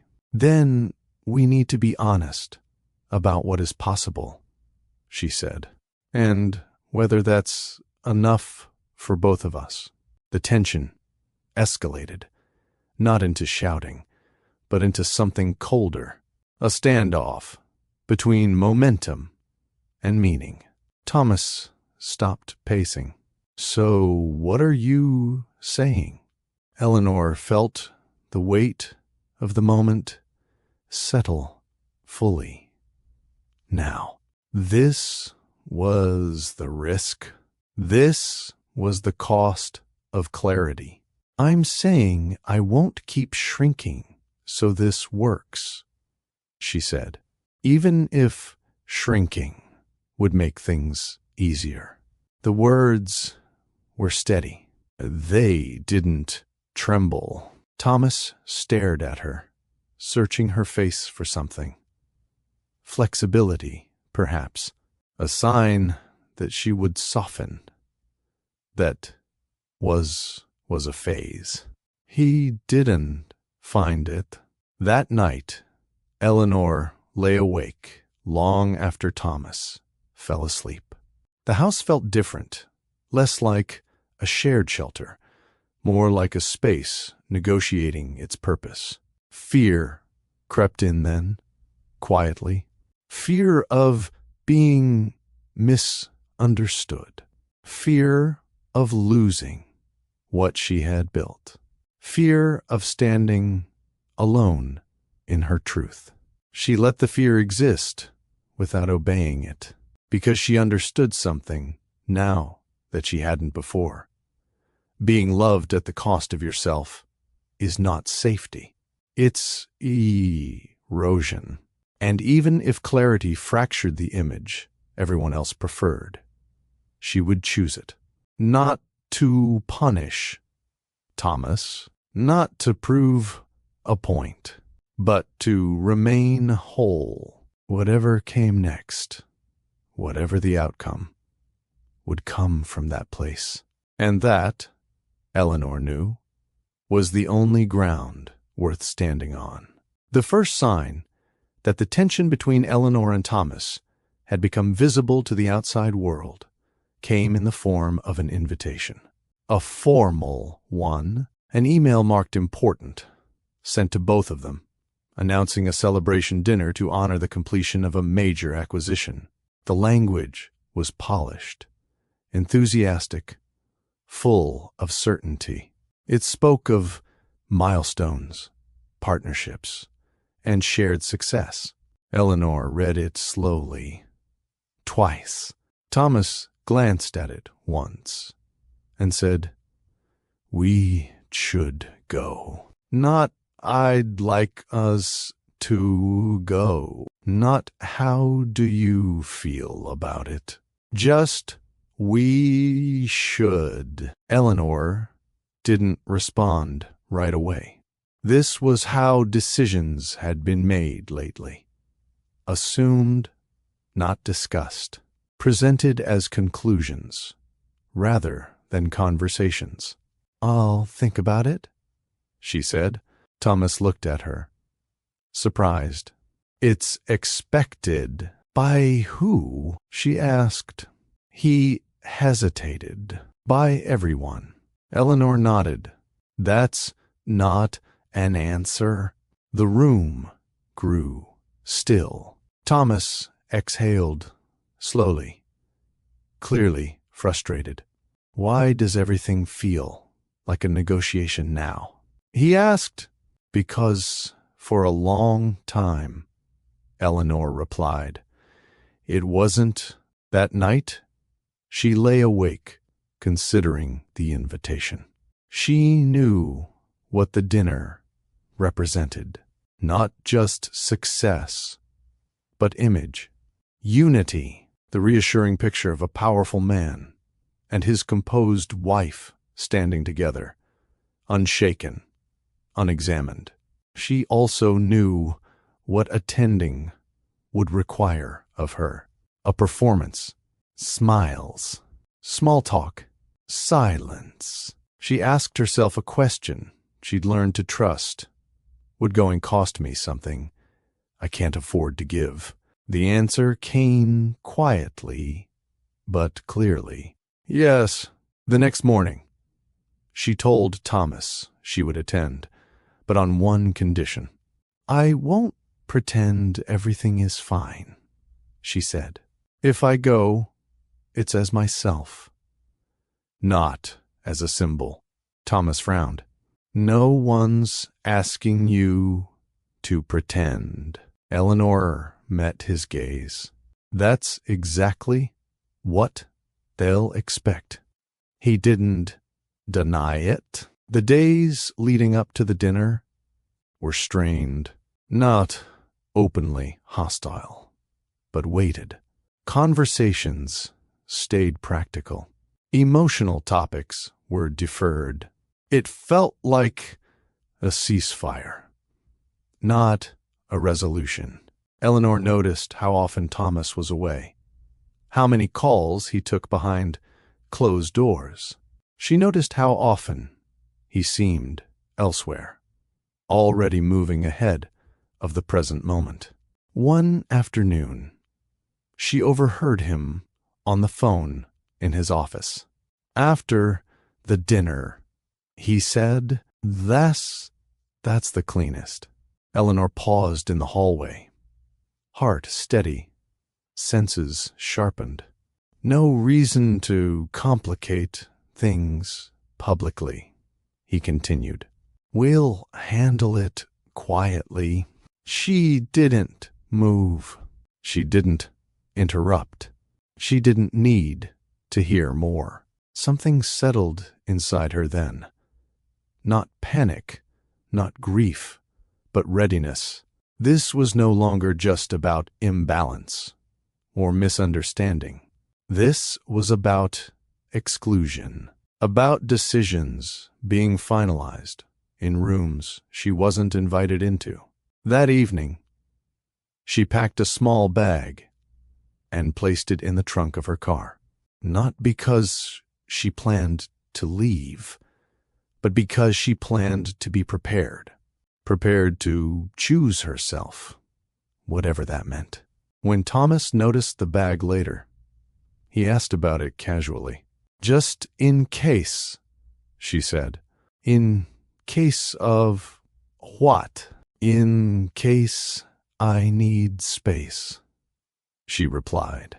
He studied her, unsettled. You're scaring me. Eleanor softened, not her stance, but her tone. I'm not trying to scare you, she said. I'm trying to be honest. The night before the dinner, Eleanor stood in front of the mirror longer than usual. She didn't dress to impress. She dressed to feel like herself, grounded, composed, unhidden. As she fastened her necklace, she understood something with complete clarity. Tomorrow would change things, not because of what would be said aloud, but because of what would finally be revealed. And she would meet it, Vanding. The restaurant glowed the way places designed for success always did. Warm light, polished surfaces, nothing left to chance. Every detail felt intentional, curated to suggest permanence. Eleanor noticed it all as they arrived. Her awareness sharp, almost clinical. Valets greeted them by name. Hosts smiled with recognition that carried just enough deference. The room buzzed with voices tuned to confidence. Laughter measured and effortless. Thomas placed a hand at the small of her back as they were led to the table. It was a familiar gesture, automatic. For a moment, she let it rest there, not because she needed it, but because she wanted to notice how it felt. It didn't ground her. That told her everything. They were seated among executives, legal advisors, people whose lives revolved around outcomes and optics. Toasts began almost immediately. Glasses lifted, praise flowed freely. Words like vision, leadership, legacy circling the table. Eleanor smiled when expected. She nodded. She listened. She felt oddly calm. This was not denial. It was presence, the kind that comes when you've already accepted the truth, even if others haven't caught up yet. The conversation shifted behind her chair. Lower voices, familiar cadence. She recognized the tone before she registered the words, the sound of planning, not reflection. The filing is already drafted. After, two, of course. Best to keep it teat. Eleanor didn't turn. She didn't need to. Her body remained still, her breathing even. Inside her, something settled into place with unmistakable clarity. This was it. Not a conversation, not a warning, a conclusion reached without her. She felt no urge to interrupt, no rush of humiliation. What rose instead was a deep, steady resolve. She reached for her napkin, folded it once, smoothed the crease, folded it again, placed it beside her plate. The motion anchored her, quiet, deliberate, unmistakably her own. She stood. I'm going to excuse myself for a moment, she said, voice warm, almost light. Lovely evening. No one questioned her. Why would they? Nothing about her exit suggested drama. It elegant, unremarkable, invisible. As she walked away, Eleanor was aware of something she hadn't felt in years. Freedom. In the hallway, the noise softened. applause fading into distance. She paused near the wall, hand resting briefly against the cool surface. Inhale, hail. She didn't feel abandoned. She felt released. Footsteps approached behind her. Thomas. She turned before he spoke, meeting his eyes fully for the first time that evening. I heard, she said calmly. His expression flickered. Surprise first, then calculation. Then something like regret. This isn't how I wanted you to find out, he began. She nodded. That seems to be a pattern. He winced slightly. Eleanor. Stop, she said gently. Not sharply, just enough. She looked at him without accusation, without anger. That unsettled him more than fury ever could have. You made a decision about our marriage without me, she said. You planned it. You scheduled it. You announced it. Just not to the one person it concerned.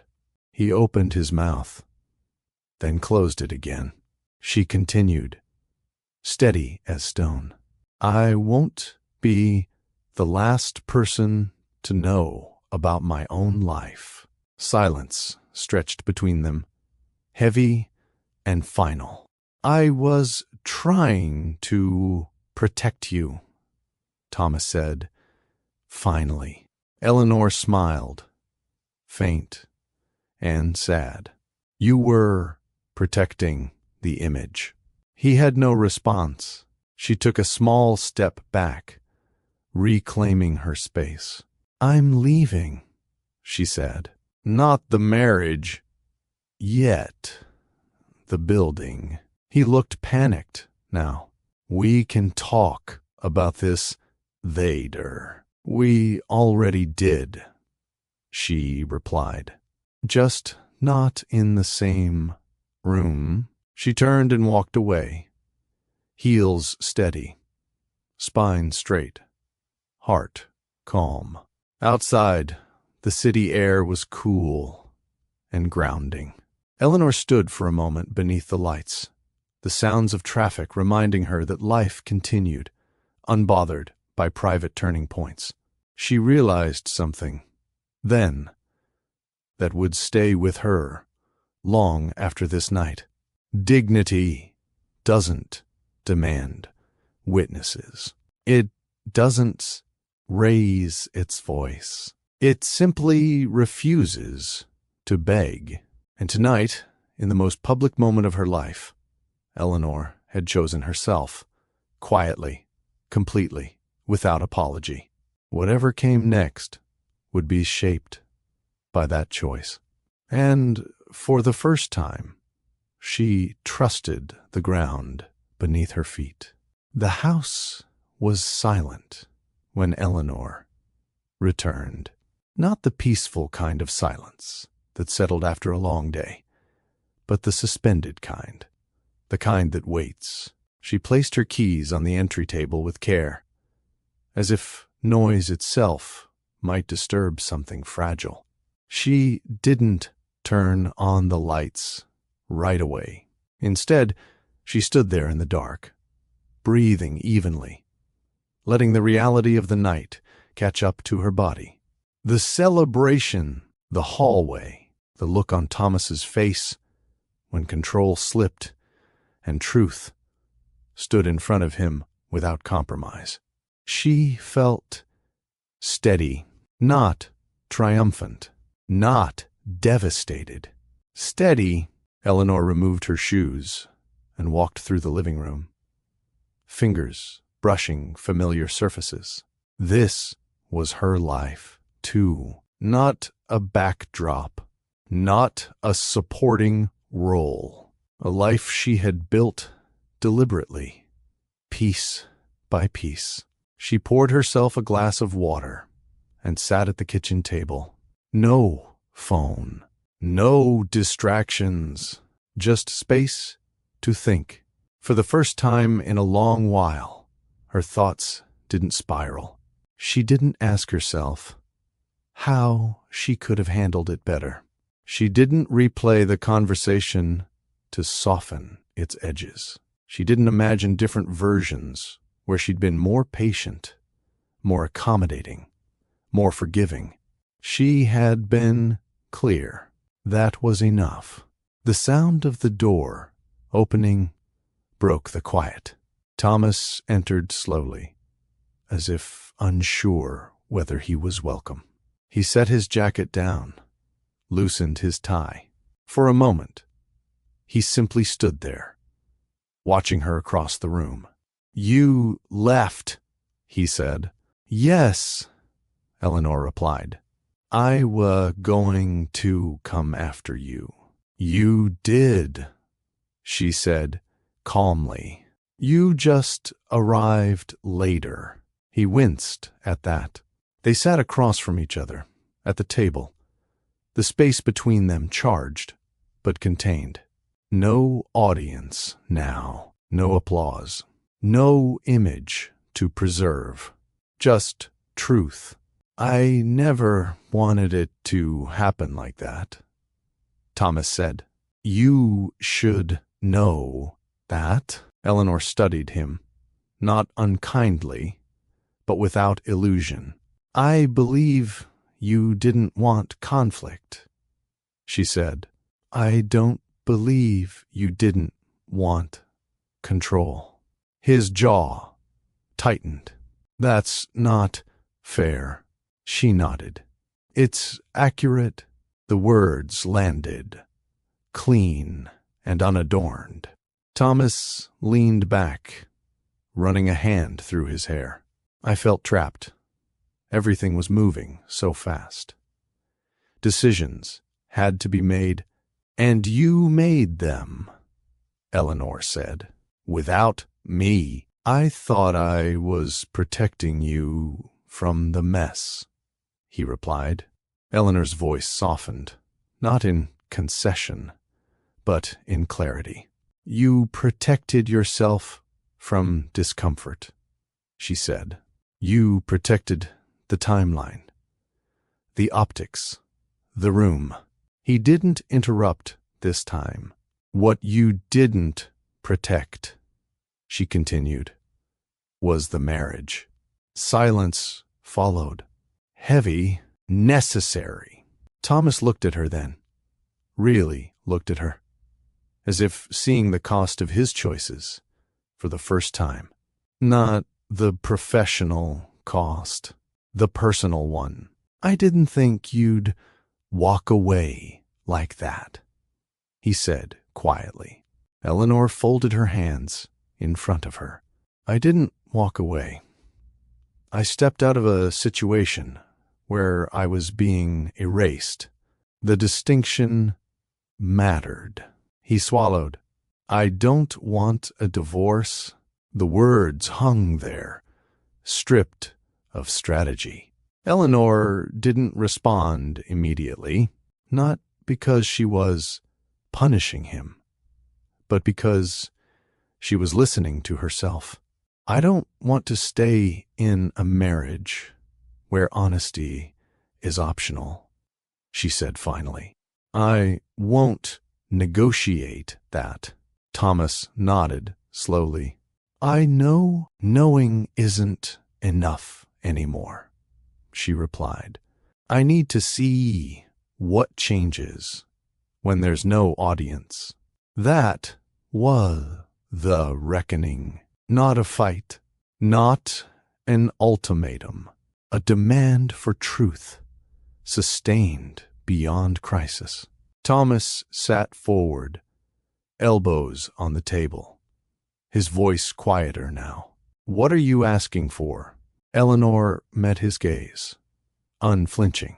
"I'm asking you to choose," she said, "not between me and your work, between control and partnership." He closed his eyes briefly. For the first time, Eleanor saw uncertainty without armor. "This will change things," he said. Yes, she agreed. That's the point. They sat there for a long time after that. No conclusions reached. No promises made. Just the weight of honesty settling where avoidance once lived. Eleanor felt tired, but not depleted. She had said what needed to be said. She had stood where she needed to stand. Whatever Thomas decided next would reveal everything. And for the first time, Eleanor wasn't afraid of that revelation, because love that survives truth is the only kind worth keeping. Waiting had never been Eleanor's strength. Not because she was impatient, but because waiting had once meant enduring. It had meant holding her breath, softening her needs, telling herself that silence was maturity and time would fix what honesty threatened. This waiting was different. This waiting was deliberate. The morning after the dinner arrived quietly. No alarms, no rush. Eleanor woke before Thomas and lay still, listening to the familiar sounds of the house. For the first time in months, she didn't feel the urge to brace herself for the day. She got up, made coffee, and sat by the window as light filtered slowly across the floor. She didn't plan conversations in her head. She didn't rehearse arguments or outcomes. She had already said what mattered. When Thomas came into the kitchen, he looked older, somehow. Less polished. The confidence that followed him everywhere else had been replaced by something more tentative. "Did sleep?" he asked. "Yes," Eleanor said. He nodded, as if that surprised him. They moved around each other carefully that morning. Not hostile, not affectionate, just aware. The space between them was no longer filled with assumptions. "I canceled my meetings today," Thomas said finally. Eleanor looked up. "Why?" "I need to think," he replied.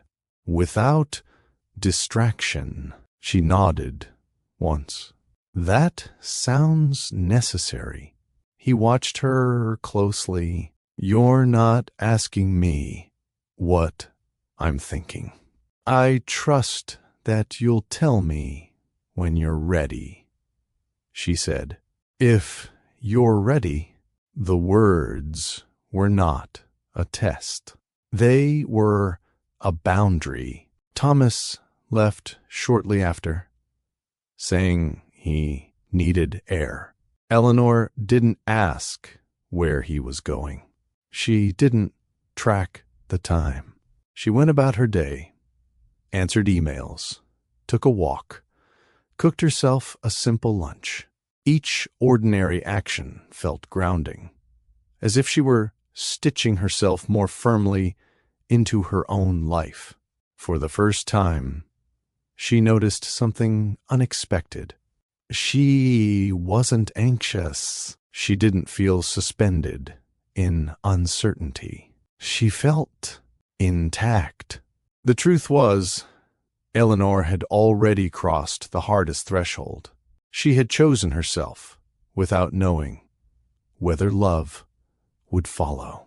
Anything that came now would be built on that choice, or not built at all. Thomas returned late in the afternoon. He didn't speak right away. He set his keys down, loosened his jacket, then stood in the doorway, watching her as she read on the couch. "I realized something today," he said. She closed her book and waited. "I've been living as if momentum is neutral," he continued. as if moving fast excuses everything it runs over. Eleanor didn't interrupt. "I told myself I was protecting you," he said. "But really, I was protecting the version of my life that didn't require me to change." He swallowed. "I used your patience to do it."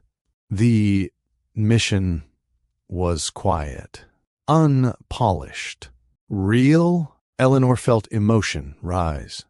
Not relief, not triumph, but recognition. "I didn't see it before," Thomas said.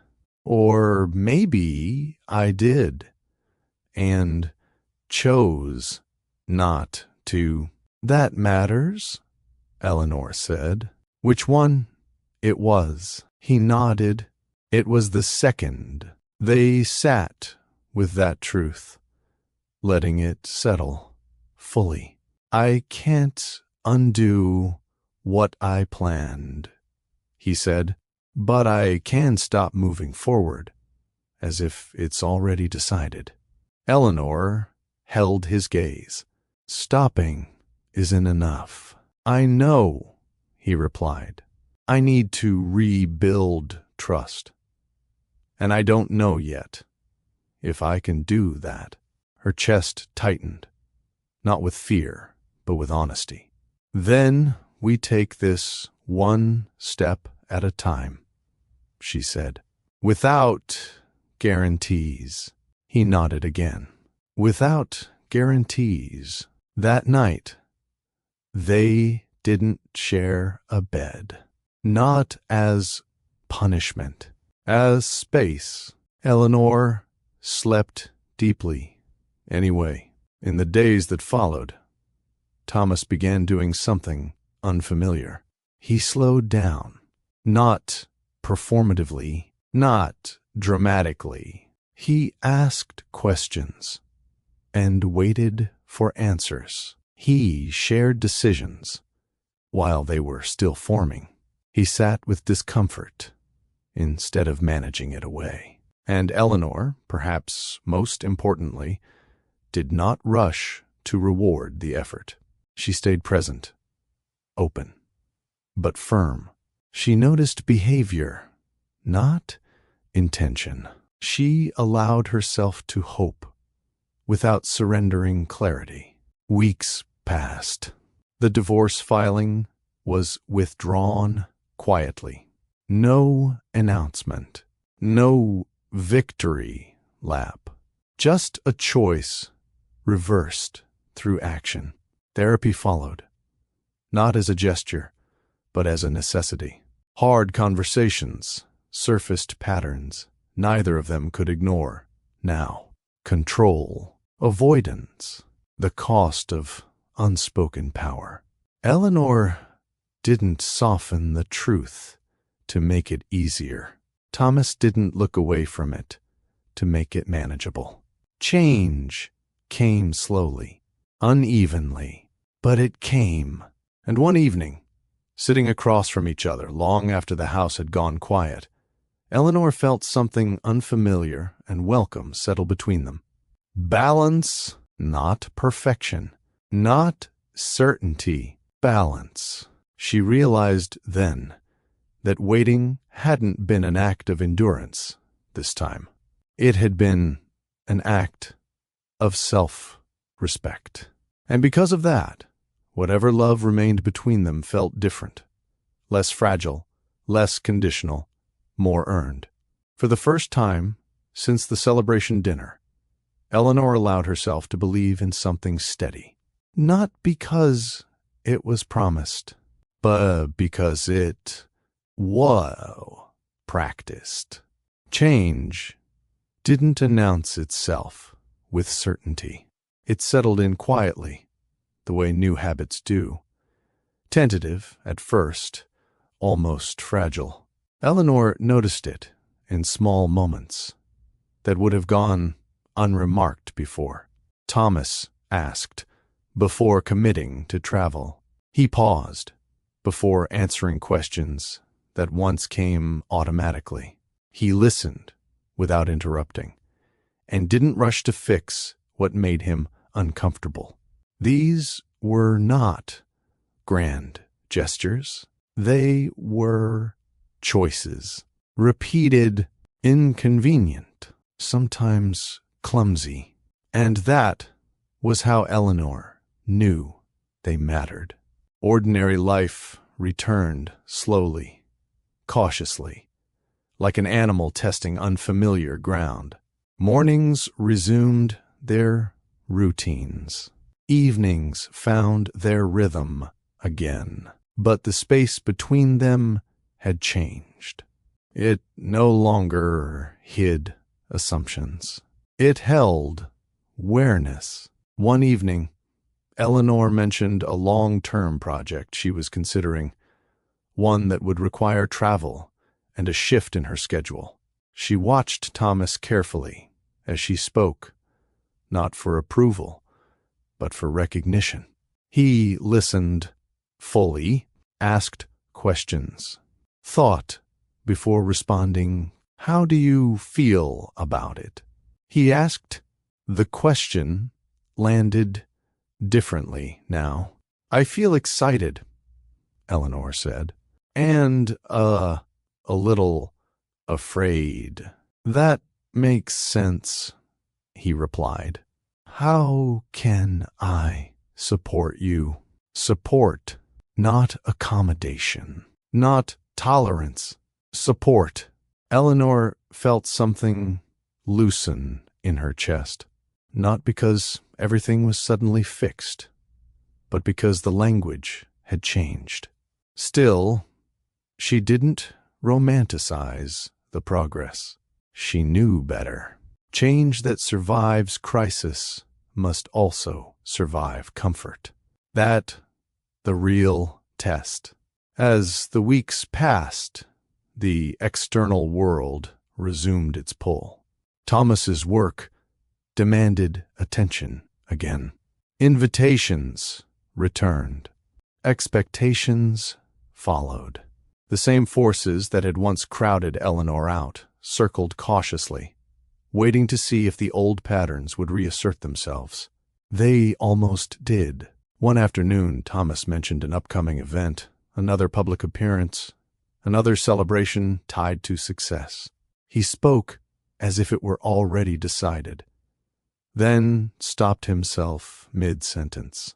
He looked at Eleanor. "I assumed. I shouldn't have." She waited. "I want to go," he continued, "but I want to talk about it." At first, the pause mattered more than the event. Eleanor nodded. "Thank you." They talked it through. Not perfectly, not easily, but openly.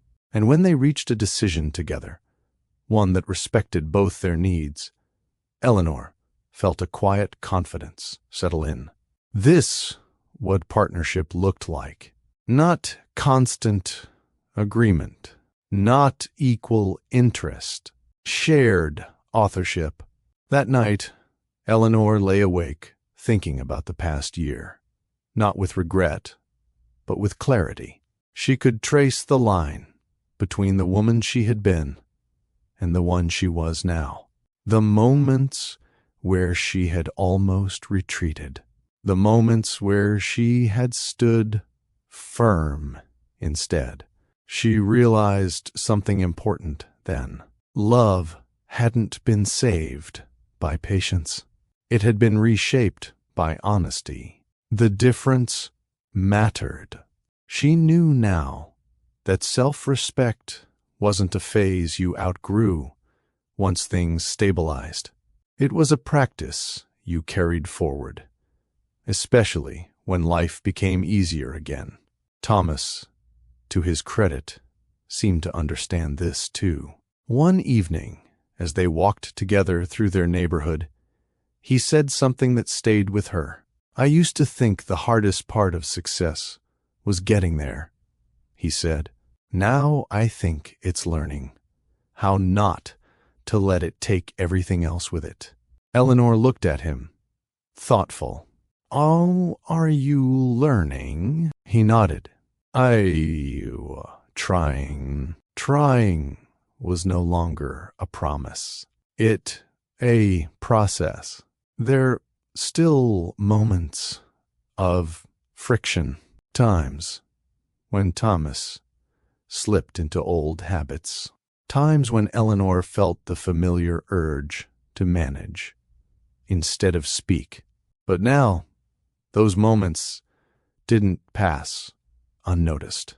They were named, dressed, corrected, and that, Eleanor realized, was the quiet miracle. Not perfection, responsiveness.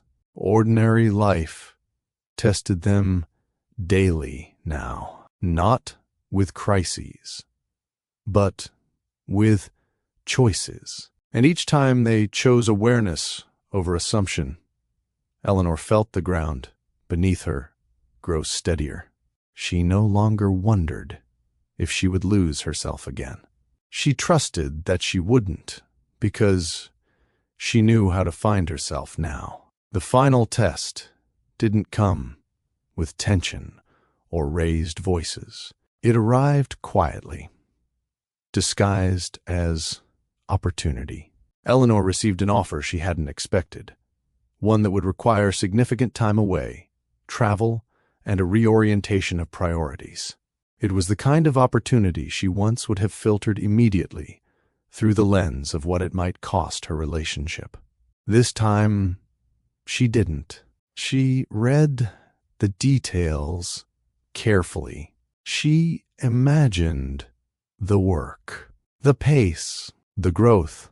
She noticed the familiar excitement rise, paired, as always, with a flicker of doubt. That doubt wasn't fear of failure. It was fear of disruption. She told Thomas about the offer that evening, watching his face not for permission, but for response. He listened, asked questions, took his time. "It's a big step," he said. "How do you feel about it?" "I want it," Eleanor said. "I don't want to pretend it won't affect us." He nodded. "Then we talk about that part, too." They did, not in one conversation, but several. They mapped logistics, acknowledged uncertainties, named what each of them would need to feel secure, connected, respected.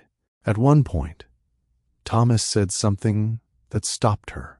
"A year ago, I would have assumed you'd adjust around my schedule," he said. "Now I realize that assumption almost cost me everything." Eleanor felt the truth of that settle deep. "You didn't lose me," she said. "You almost lost access to me." The distinction mattered.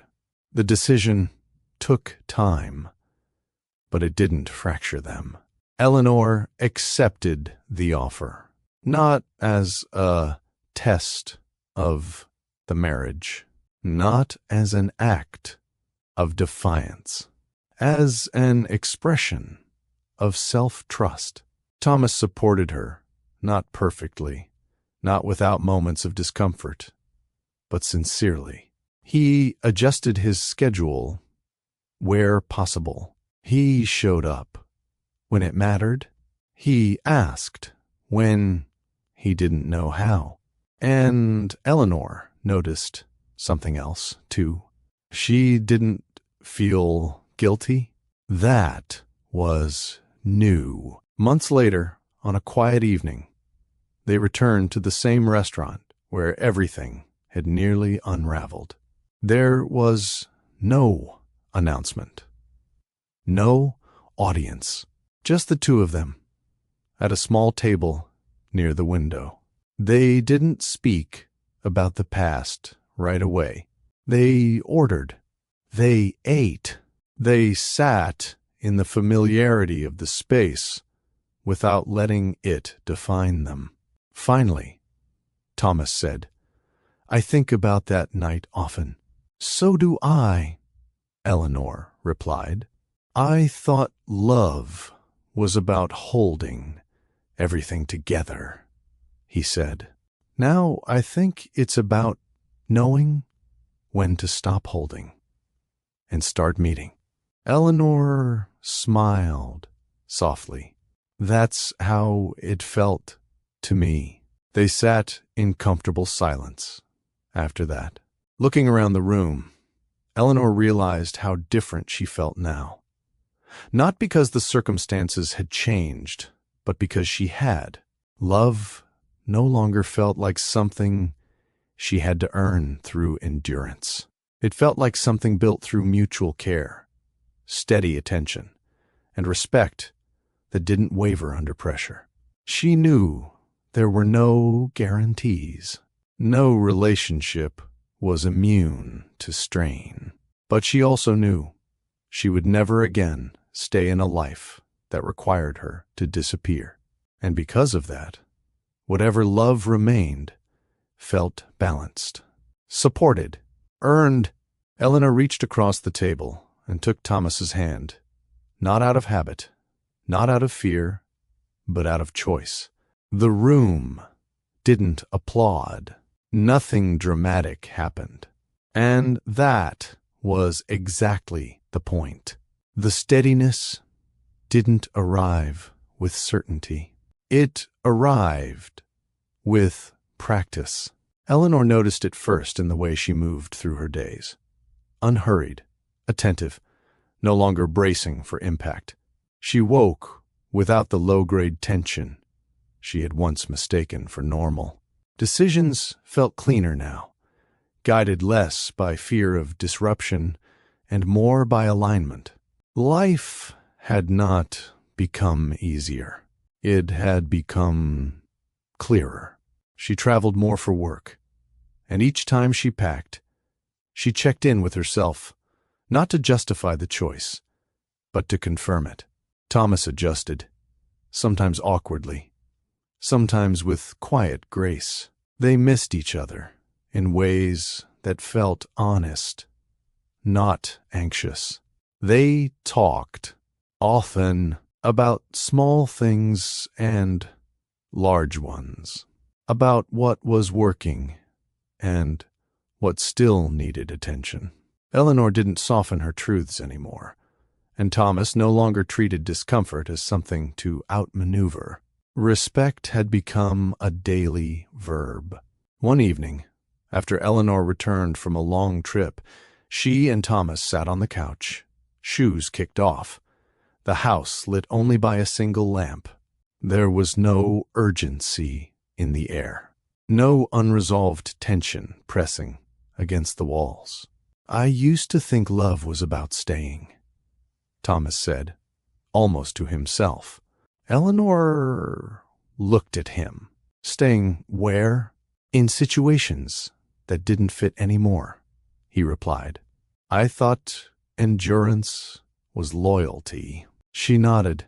"I used to think leaving, even quietly, meant failure." He turned to her then. "What do you think now?" She considered the question carefully. "I think love is choosing not to abandon yourself," she said, "and choosing someone who won't ask you to." The words felt settled, final in the best way. Eleanor reflected often on the night of the celebration dinner, not with pain, but with gratitude. It had forced everything into focus. It had stripped away image and performance and revealed what mattered.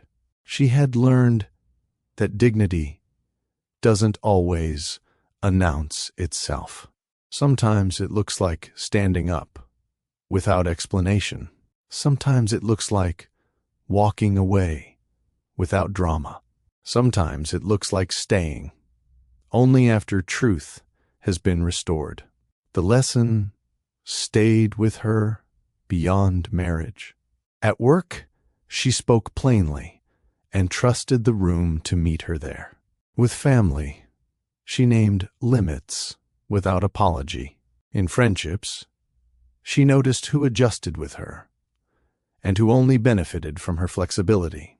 Her world became smaller, but truer. One afternoon, Eleanor received a message from a woman she barely knew, a colleague of a colleague who had heard her speak at a small event. "You said something that stayed with me," the message read. "You said self-respect isn't selfish. It's stabilizing." I needed to hear that. Eleanor smiled.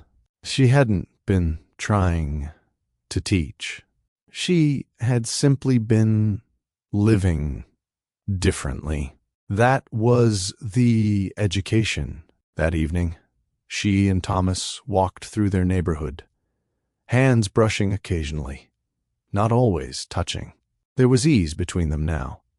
Not the ease of familiarity alone, but the ease of mutual regard. They stopped at a corner and looked out at the city lights. "I don't worry about losing you anymore," Thomas said quietly. Eleanor turned to him. "Neither do I, because love no longer felt like something that could vanish with one wrong move. It felt like something built deliberately, sustained by honesty, reinforced by choice. She understood now that the strongest relationships were not held together by endurance, but by respect practiced even when it was inconvenient, especially then. And in that understanding, Eleanor felt something she hadn't always known how to name before: peace.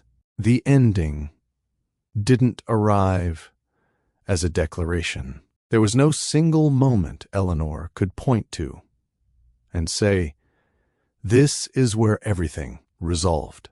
Instead, it unfolded the way real stability always does, through consistency, through days that didn't require explanation, through love that didn't ask her to prove her worth.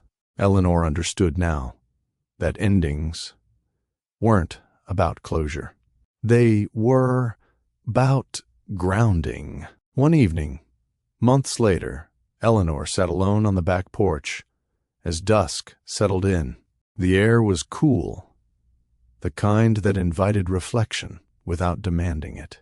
She held a mug between her hands and watched the sky deepen into color.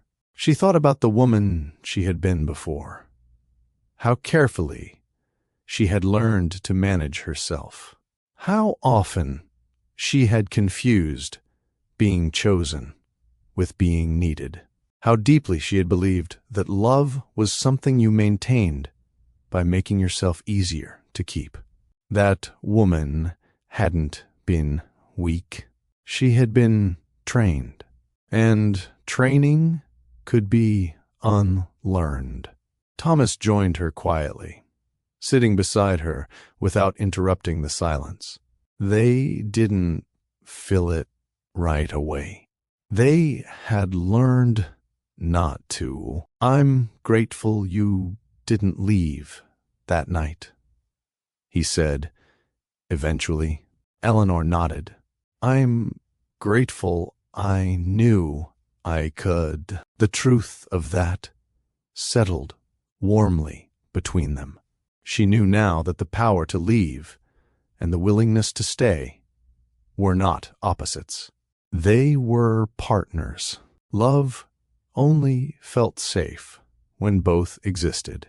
Their marriage was not perfect. It never would be, but it was honest. And honesty had changed everything. They no longer relied on momentum to carry them forward. They paused. They checked in. They corrected course when necessary. They treated respect not as a feeling, but as a responsibility. Eleanor noticed how this steadiness affected everything else. She felt less reactive, more discerning. She chose conversations carefully. She didn't chase understanding from people unwilling to give it. She didn't over-explain her boundaries to make them more palatable. She trusted herself. And because of that, she trusted love differently too. Later that night, as Eleanor prepared for bed, she caught her reflection in the mirror. There was no triumph in her expression. No exhaustion either. Just calm. She realized then that the greatest lesson of her life hadn't been about marriage or wealth or betrayal. It had been about this. Self-respect is not something you earn once and keep forever. It is something you practice, especially when it's inconvenient, especially when love is involved, because the right love doesn't shrink under self-respect. It rises to meet it.